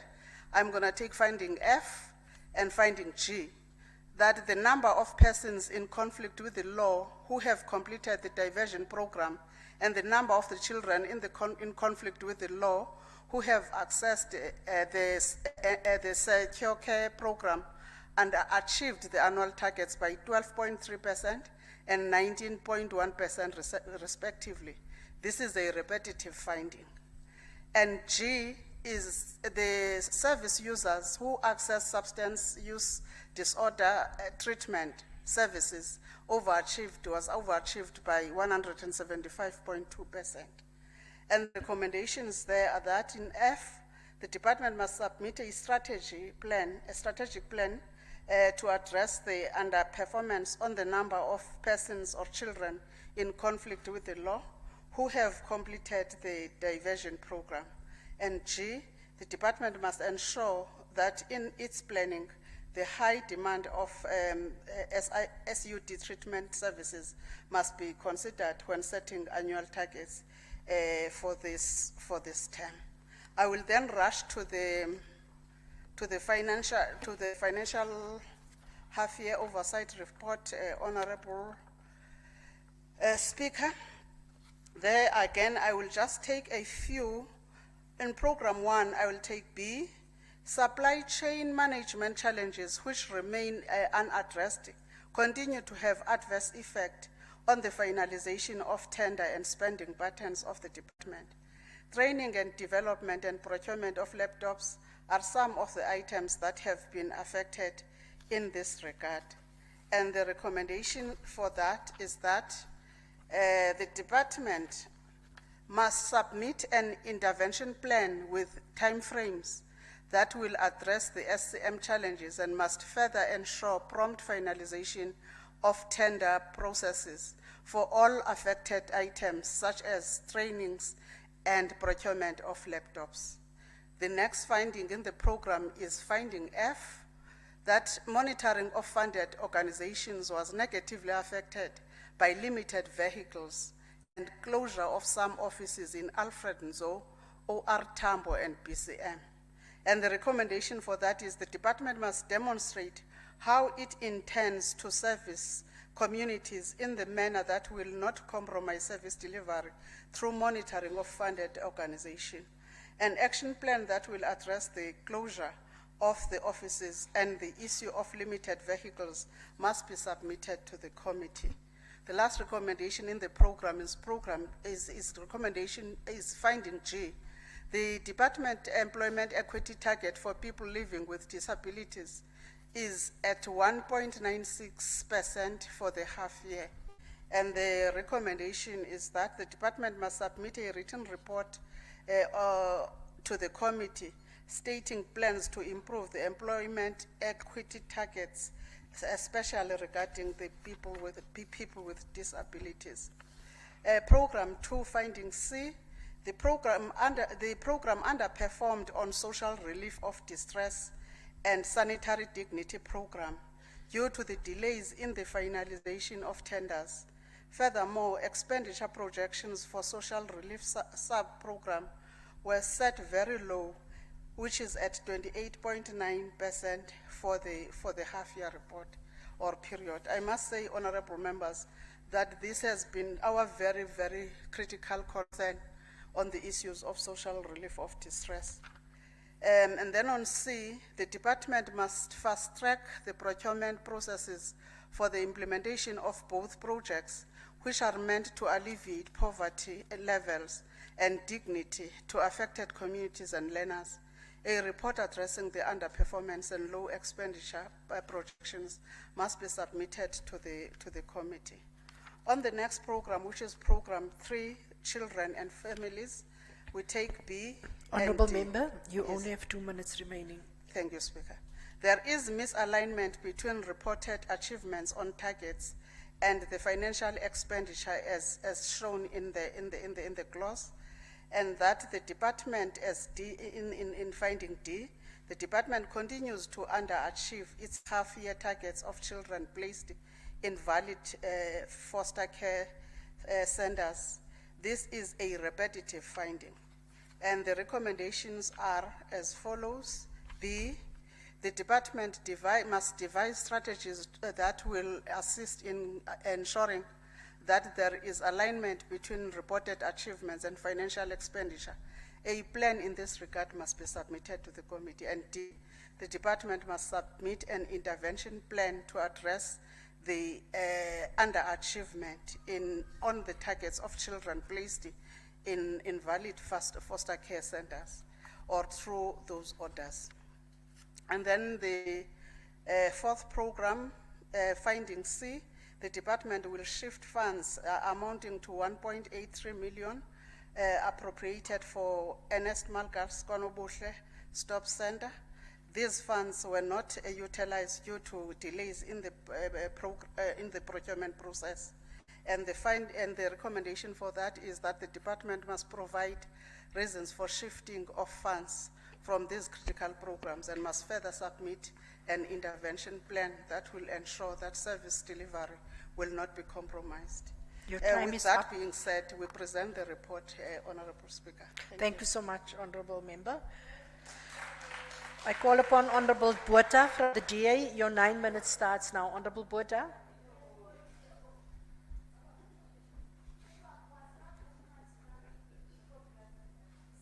Your 9 minutes starts now. Honorable Speaker, all protocol observed. Honorable Speaker, today I want to speak about words. As words are very powerful. The words in the report tabled has no good word, but rather tells a sad story of a collapsing department. Words are vital for our working life, our family life, and our social life, and our existence. Words can make people feel happy or hurt them. My feelings are hurt by this report's content. The words of my debate speaks of a nation that's facing travesty, and in some instances, my words are insufficient to capture the growing economic and social tragedies that our country is facing. The provision of social services is linked to the belief of universal human rights, democratic principles, as well as religious and cultural values. The above noble and frequently used words during political rhetoric has failed to find expression through the ANC government. Nearly 34% of 18 million South Africans are unemployed. 26 million people out of approximately 60 million people receive grants. 10 million people receive a temporary social relief of distress grant, and nearly 47% of the population relies on a monthly grant of some sort. Words are insufficient to capture or describe the escalating economic and social tragedies in parts of our country. Honorable Speaker, our province has the highest unemployment rate in the country at 38.8%. Out of a population of 6.8 million people in the Eastern Cape, 65% of our people have no income. 27% of children in the province show signs of stunted growth linked to malnutrition. And according to a recent report of child poverty in South Africa released by Statistics South Africa, more than 7 out of 10 children in the Eastern Cape province, or almost 68%, are identified as multidimensional poor. Children in our province are starving to death, in part because there is no gainful employment for their parents to earn sufficient money to buy food for them. Approximately 4 million people in the Eastern Cape are in need of social services. The report indicates that the Department of Social Development only has 1,638 underpaid and under-resourced social workers that needs to tend to nearly 4 million people's social needs in such a vast province. This means that each social worker will have a caseload of 2,579 people in our province to deal with. Adding to the people suffering in the department is its inability to recruit and retain social workers, social work supervisors, and community development practitioners. And this impacts negatively on a number of programs of the department. Honorable Speaker, adding to the public suffering is the fact that access to local service offices at Buffalo City, Mkanduli, Katkat, Zwede, Woma, and Beffelsdorp have failed to reopen.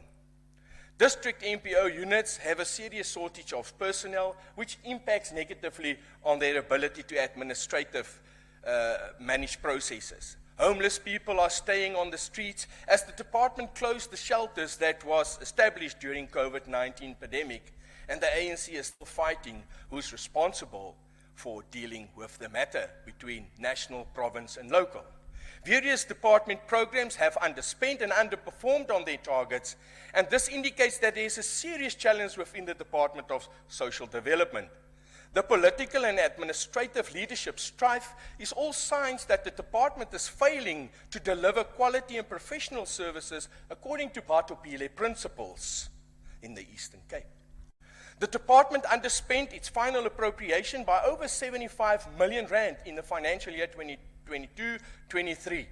The lack of an effective functioning government or the ruling authority must also be placed at the feet of the Premier.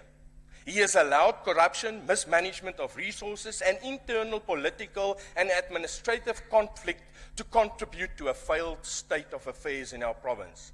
He has failed to declare a state of disaster on malnutrition and to secure food security for the most poor, vulnerable, and destitute, as he has reduced the food parcel budget of the province by close to R1 million in the current financial year. The Social Welfare Service Program incurred under expenditure to the tune of 13 million rand as the department targeted for the number of beneficiaries for social relief distress was underachieved by 22.9%, contributing to the children in the province dying from malnutrition. Honorable Speaker, the word failed state can mean many things to different people, but simply put, the definition is like the word beauty. Beauty is in the eye of the beholder. Failure to fulfill our province's mandate to uplift our people out of the poverty trap, unemployment, inequality, crime, hunger, and the high cost of living is experienced by millions of our people. Our eyes are seeing this, our ears are hearing this, and the poor people's hungry stomachs are feeling this every day and every night. The ANC government in the Eastern Cape has lost its ability to provide basic public services, enforce laws, and protect citizens from violence as municipality after municipality collapse. Nationally, South Africa is constrained by low real GDP growth, a high level of inequality, and high rising government debt to GDP ratio because the economy has been mismanaged. If we are going to bring jobs to South Africa, and especially to the Eastern Cape that's got the highest unemployment, we need a capable state that will create the right climate for economic growth. The DA-led Western Cape government has seen the highest drop in unemployment year on year, dropping by 4.2% points, and currently has the lowest unemployment rate in the country at a low of 20%. The Western Cape government has also created 3 times as many jobs as the Eastern Cape over the same period, creating 305,000 jobs compared to the Eastern Cape's mere 99,000 jobs. You see, Madam Speaker, we in the DA have a clear plan to rescue South Africa and the Eastern Cape from unemployment crisis, what our people are facing. We have and we will deliver reliable electricity, water supplies, and local municipalities. We will cut government bureaucratic red tape and the bureaucracy. Our governments are forward-thinking and innovative. Now, if you are disappointed, cross or hurtful with the ANC's failed state, then you are a DA supporter, because that's how we feel in the DA. We are tired of the ANC's failed government. We want change, and we want a government that really loves and cares for the people and all the people of South Africa. So come and join us. Honorable member, you do know, in terms of the rules, we do not use language like that in the legislature. You will retract the word that you used. Hurtful. We will not use that. And it's not the first time. Honorable Speaker. Do it immediately, otherwise I will refer this matter to the ethics. Honorable Speaker, my apology, I got emotional and carried away. I withdraw the word "gatvol" and just say that I am really Thank you so much. cross and There's quiet. lots of other Afrikaans words that you can express. I can teach you other Afrikaans words Ek if is you are nou not dik conversant. vir die ANC. Thank you so much. Honorable Member, Honorable Kotoy from the EFF, your 5 minutes starts now.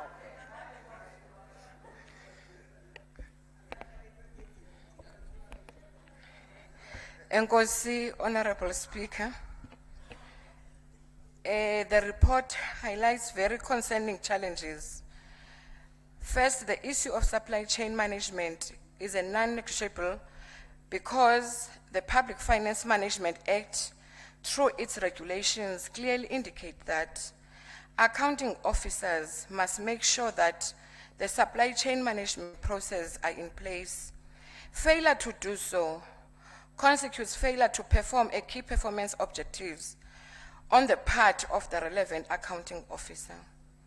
Equally important to the note that as long as the supply chain management problems continue to exist, that means the relevant accounting officer is failing dismal to perform one of his or her duties, and his or her performance bonuses should be scrutinized. The issue of achieving equity targets with respect to persons with disabilities is not an act of indulgence, but an obligation that arises not only from the Employment Equity Act, but also from the supreme law of the land, the Constitution. It is against the background that the failure to achieve the equity targets must be seriously viewed. The issue of underspending also has a very adverse effect on the service delivery, which the Constitution imposes on the state departments. The underspending on the machinery and equipment as per the report, which states that only 29.3% has been spent, is a serious cause for concern. For a department has a shortage of laptops and computers, which are key tools of trade, and still manages to still underspend by the percentage is defined cause for corner. It therefore becomes a matter of principle that the managers or officials whose units are responsible for underspending must face the music as part of consequence management. By implication, the inaction has serious implications for service delivery. On the question of the children and foster care, it is our submission that we must always be mindful of the fact that Section 28 of the Constitution is very clear in that it provides that in any matter concerning a child, the interest of a child is paramount. Furthermore, the right to dignity is a constitutional right. The issue of provision of sanitary pads is a constitutional matter, and any delays that must be condoned. Those responsible for the delays must face the music, as the tardiness violates the constitutional rights of the affected people. The failure to address the high vacancy ratio is a serious cause for concern, because it is negatively affects severe service delivery, and not effort must be spared by the department to address the situation. The issue of poverty alleviation is a bigger challenge in the province. Perhaps time has arrived for this challenge to declare a disaster, and for the Disaster Act to be invoked so that special measures can be put in place to address the challenge in the province. The South African Human Rights Commission was very clear in 2024 that in terms of Disaster Management Act, where a disaster affects more than one or one metropolitan or district municipality, then the crisis can qualify in terms of Disaster Management Act. We must accept that measures like child support grant have not kept up with inflation, by the fuel increase is going up tonight at 12 o'clock. That is going to affect the food price increase, which will worsen the already serious challenge of poverty and child malnutrition in the province. This in turn will have ripple effect on education. It is high time that siye kwi-elections sizokwenza izilungiso si-EFF. We are the province that is under pressure from Honourable poverty Member, you have 1 special- minute remaining. We are the province that is under pressure from poverty and special measures must be involved. Enkosi, Honorable Speaker, ndiye pha ku-former MEC makayiyeke le nto ayenzayo ngoba ukude naselistini, enkosi. Hi. Honorable Damase from the ANC, your 14 minutes starts now. Honorable Damase. Honorable Speaker, Honorable Acting Premier, I hope you are going to implement our discussion. Honorable members of the Executive Council, honorable members of the Provincial Legislature, our administrative court as led by the Director General of the province, our guests that are in the house today, as well as all the other guests that are gathered around the multitude of the medium that we have and we are utilizing as the Eastern Cape Provincial Legislature. Let me take this opportunity to greet you in this new year. Molweni. Molweni. Madam Speaker, as always, I'm deeply humbled by this opportunity provided to me to present my debate speech for the Department of Social Development. Allow me to open my debate by stating that this year marks 30 years since the birth of our democracy. Honorable members, we as the ANC are an old organization and a very experienced one. But we only have been governing for only 30 years in case we continue to forget about that. Honorable Speaker, it is worth mentioning that colonialism with its byproduct apartheid has been with us for a whopping 370 years plus. The South Africans themselves, as their own liberators, are on an unenviable task of bringing a united, democratic, non-racial and non-sexist, prosperous South Africa. I hope we understand that that is not an event, but a process. Since the beginning of our democratic transition in 1994, the war on poverty, deprivation and inequality remains a major and enduring issue of the ANC government. The main actions over the 30 years of democracy are aimed at building human capabilities and dignity so that citizens can participate in their own development and the development of the country. Madam Speaker, according to the Stats SA, the 2022 census recorded a total of 62 million South Africans. In 2022, the Eastern Cape alone has a population of 7.2 million. The population of the Eastern Cape grows at 0.9% growth rate. That, Honorable Speaker, translates to government having to service over 7 million people in the province alone. This has been followed by the 2023 census, which shows that in the Eastern Cape, the social grant covers 2.8 million individuals on a monthly basis. Last month, in the beautiful province of Mpumalanga, the African National Congress celebrated its 112th birthday at the Mbombela Stadium under the theme, I quote, the year of decisive action to advance the people's interest and renew our movement. Yes, of course. Honorable Speaker, I'm reminded of the words by the great ANC stalwart and president of the ANC, Comrade Oliver Reginald Tambo, when he spoke on the 27th of January 1987 at the Georgetown University, and I quote, the fight for freedom must go on until it is won, until our country is free and happy and peaceful as part of the community of men, we cannot rest. We seek to create a united, democratic, and non-racial society. We have a vision of South Africa in which black and white shall live and work together as equals in conditions of peace and prosperity. Using the power you have, you derive from discovery of the truth about racism in South Africa, you will help us to remake our part of the world into a corner of the globe of which all humanity can be proud, close quote. Madam Speaker, ahead of us lies a mammoth task and an important time for all South Africans as we will be having our national and provincial elections. The African National Congress remains determined to fight for a comprehensive social security, and as such, individuals receiving social grants increased from 3 million in 1994 to 18 million in 2019, benefiting children, the elderly, people with disabilities, and veterans.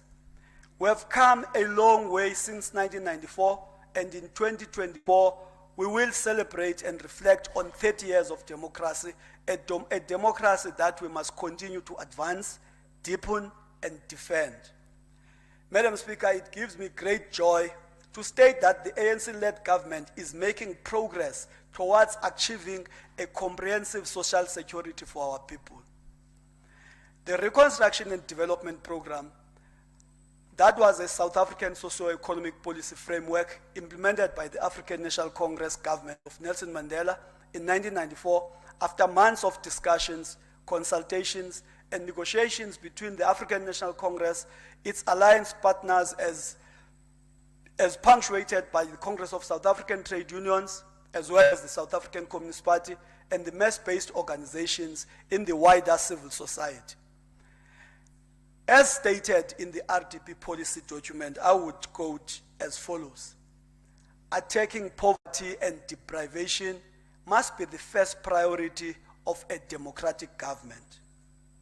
The social grant coverage of over 2.8 million citizens of the Eastern Cape includes child support grants, old age grants, disability grants, and foster care grants. The Social Relief of Distress (SRD) grant was introduced for the unemployed and working poor during the COVID-19 pandemic. The ANC-led government has extended the SRD grant to 2024, and the current coverage has reached 8.4 million beneficiaries as of 31st May 2023.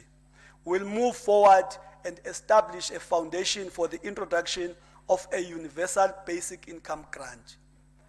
The proportion of older persons has increased over time, and persons over 60 years are now accounting for 9.2% of the population, and that means 5.2 million are at that age. And that reflects the quality of life that we are currently benefiting as the South African population.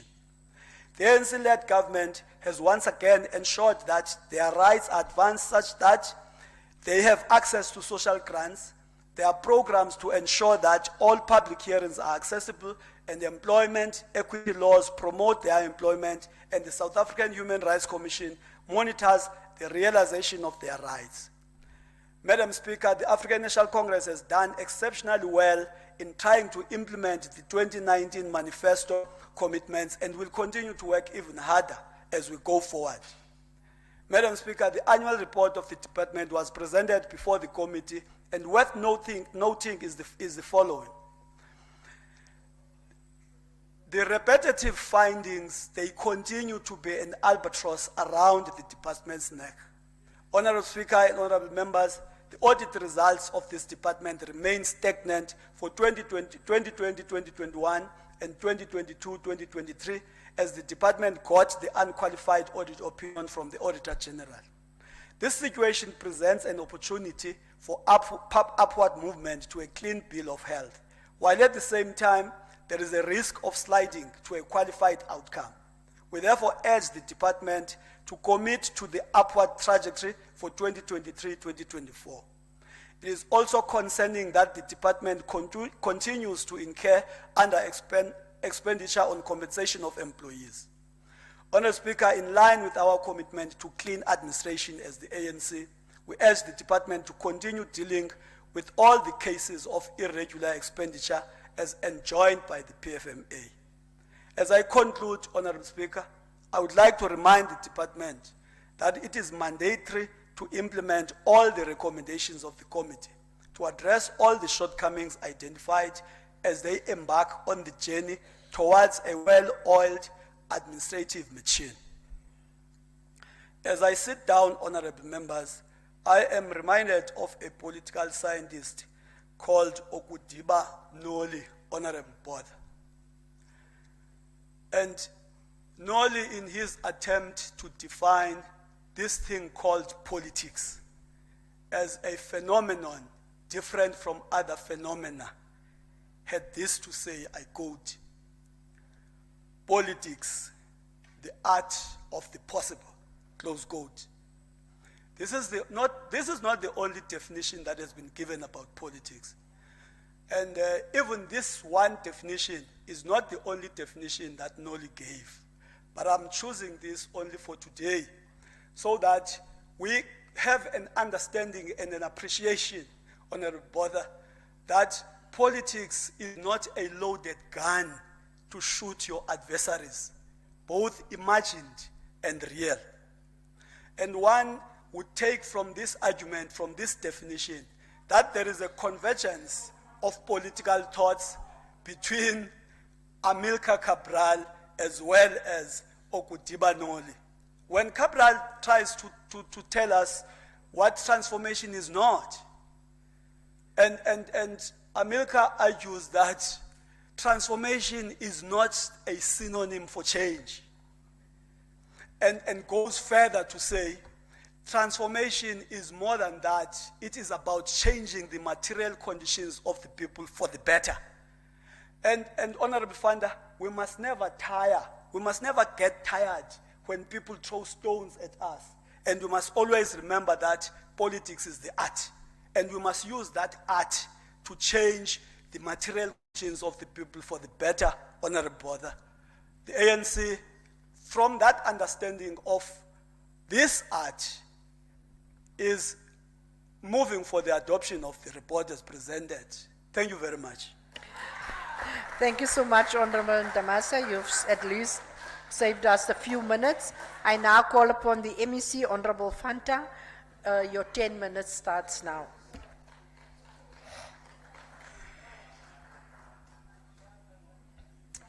Thank you, Honorable Speaker, the Deputy Speaker,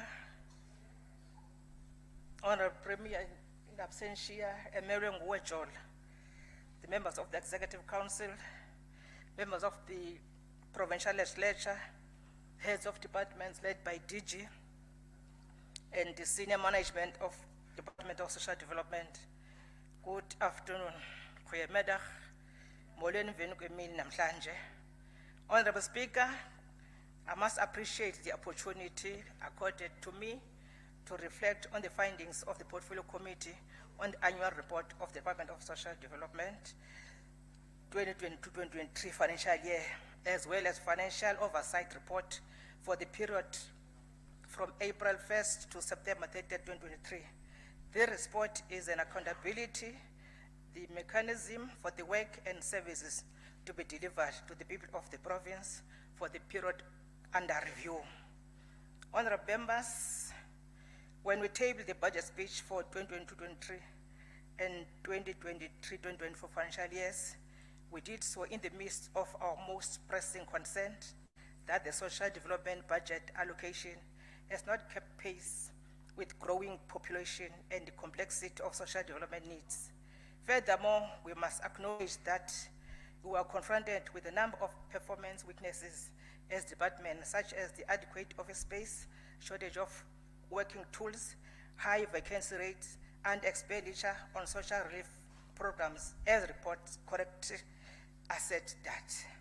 These weaknesses prevalent in areas such as human resource capacity, high vacancy rate, inefficiencies in the procurement processes, which translate in delays experienced in delivery of sanitary dignity towels, amongst others.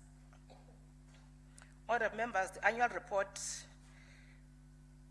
the committee correctly so makes a finding that the Department of Social Development in the province has not met 2% target, is 1.9% for the empowerment of persons with disabilities, and much more need to be done given the mandate of the department. We take it very serious because clearly that is our mandate, and we will make sure that we are even more than 2%. Among the priorities of the department, we're moving forward that we must further ensure that we finally put to rest the notion that disability equity is only about settling achievement numeric targets. Hence, we'll put more effort in ensuring disability equity in the department, including putting not only policies and processes in place, but also strategy.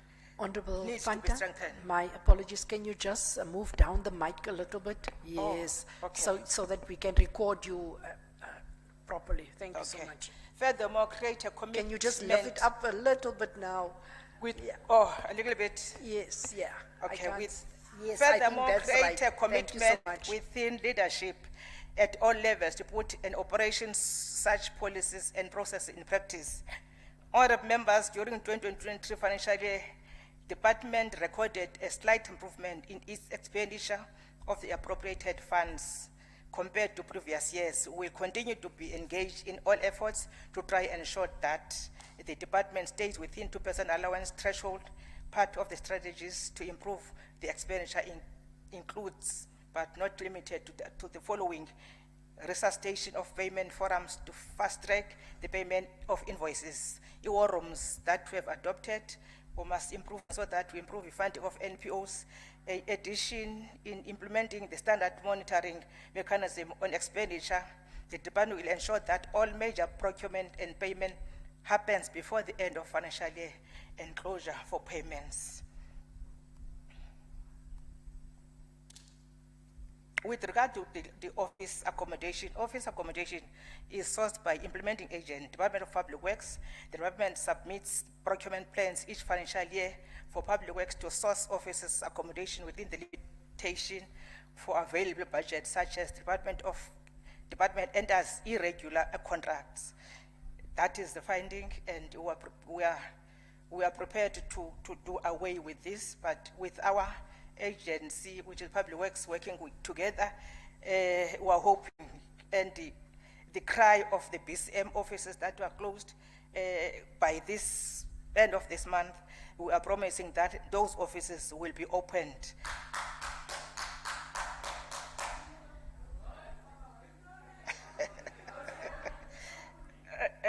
Lastly, observing the performance of the department in the previous years and the downward trajectory in 2024 financial year, we embarked upon concentrated effort to deal with factors undermine the performance of social development department. That included making an honest reflection about the state of our department and what must be done through the turnaround situation and to restore the confidence and oversight structures now and beyond. Hence, we'll continue to enhance the endeavor and its endeavors of ensuring adherence with the principles of administration set out in the section 195 of the Constitution. Furthermore, we aim to adopt strategies to address challenges of poor performance, convention of policy mandates of government into effective developmental strategies, plans and programs, as well as recurring findings from oversight structures. Kodwa masitsho uba sendihlala phansi njithi, this is the government of the people, for the people, by the people. And it is the first time that 71,421 girls have access Eastern Tartary towels in the financial year, past financial year. Asithethi ntsomi siyenzile loo nto. Kwakhona kule financial year sigqibayo sibuyisele the golden games of our older persons ebezizigqibele ngo-2019 due to COVID. Siye sazibuyisela abantu abadala. They were so happy. Ndiyayothuka le yabantu abadala abacaba kufuneke bebulewe ngoba ke ithi iBhayibhile abadala badlisela ngenwele ezimhlophe. That means experience. Abatsha badlisela ngamandla. Kufuneka these two go together, because ukufumana amandla odwa uzawuchitha qha. And with ezonwele zimhlophe zi-wisdom uzawunqanda omnye. So bayekeni abantu abadala. Anifuni babhubha bakaMankweni, nifuna thina sibhubhe. Asiyindawo, sililwelo elelizwe. Kwakhona siyafuna ukuthi about 10,622 women participated in various empowerment programs to make sure that amakhosikazi are taking strategic position. Asazi ke pa nina niyenkomfeni nibuye namadododwa. Honorable MEC, you have 2 minutes remaining. Oh. Ubandigqibezela as we celebrate Valentine's Day. Ndiyafuna ukuthi members of parliament nabantu babukele kumakhasi onxibelelwano. How I wish you will not honor your wives and girlfriends and your children too, especially those that are out of marriage, because they are your kids. Baphume kuni. Abantwana in or out baphuma in one pempe, not two.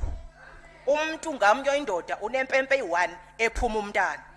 We want to appeal to amadoda elizwe lakuwethu to take care abantwana abasemacaleni. Abantwana anything ngabantwana bangaphandle. We want to appeal to all males. Please make sure that umntanakho lo uthi ungaphandle uyatya, uyanxiba, uyafunda. Okugqibela masitsho sithi lo rhulumente igrant iyaqala ngoba kho ngo1994 ngenxa yofafo olude lasequnu elathi make it a point ukuthi umntana uyakhuseleka. Andazi abathetha ngegrant because yayingekho ngela xesha labo. Kodwa lo rhulumente ngoku wenza unqamla juqu woba umntana ngamnye uthengelwa neuniform. Umntana oyintombazana yi-5,500 iuniform ayithengelwa ngulo rhulumente. Oyiboy ukuthengelwa nge-500, 300. Andazi kufunwa ntoni. Ngulo rhulumente akathi ndiza uyenza ngoku practical. And uyayiwalker the talk. Asibalisi intsomi thina sisenza uphatha apha eSouth Africa. Uyathanda umuntu akathandi samncedisa qha. Sibheka phambili asibuyi mva. Kodwa urhulumente lo yena is working hard. Enkosi. Thank you so much, Honorable Fanta. Honorable members, I'm glad all the fathers have been reminded of their responsibilities. Honorable members, I put the report. Any objections? Honorable members, we will now adjourn for lunch. For 30 minutes, we will return at 14:37. The Deputy Speaker will then preside. Thank you so much.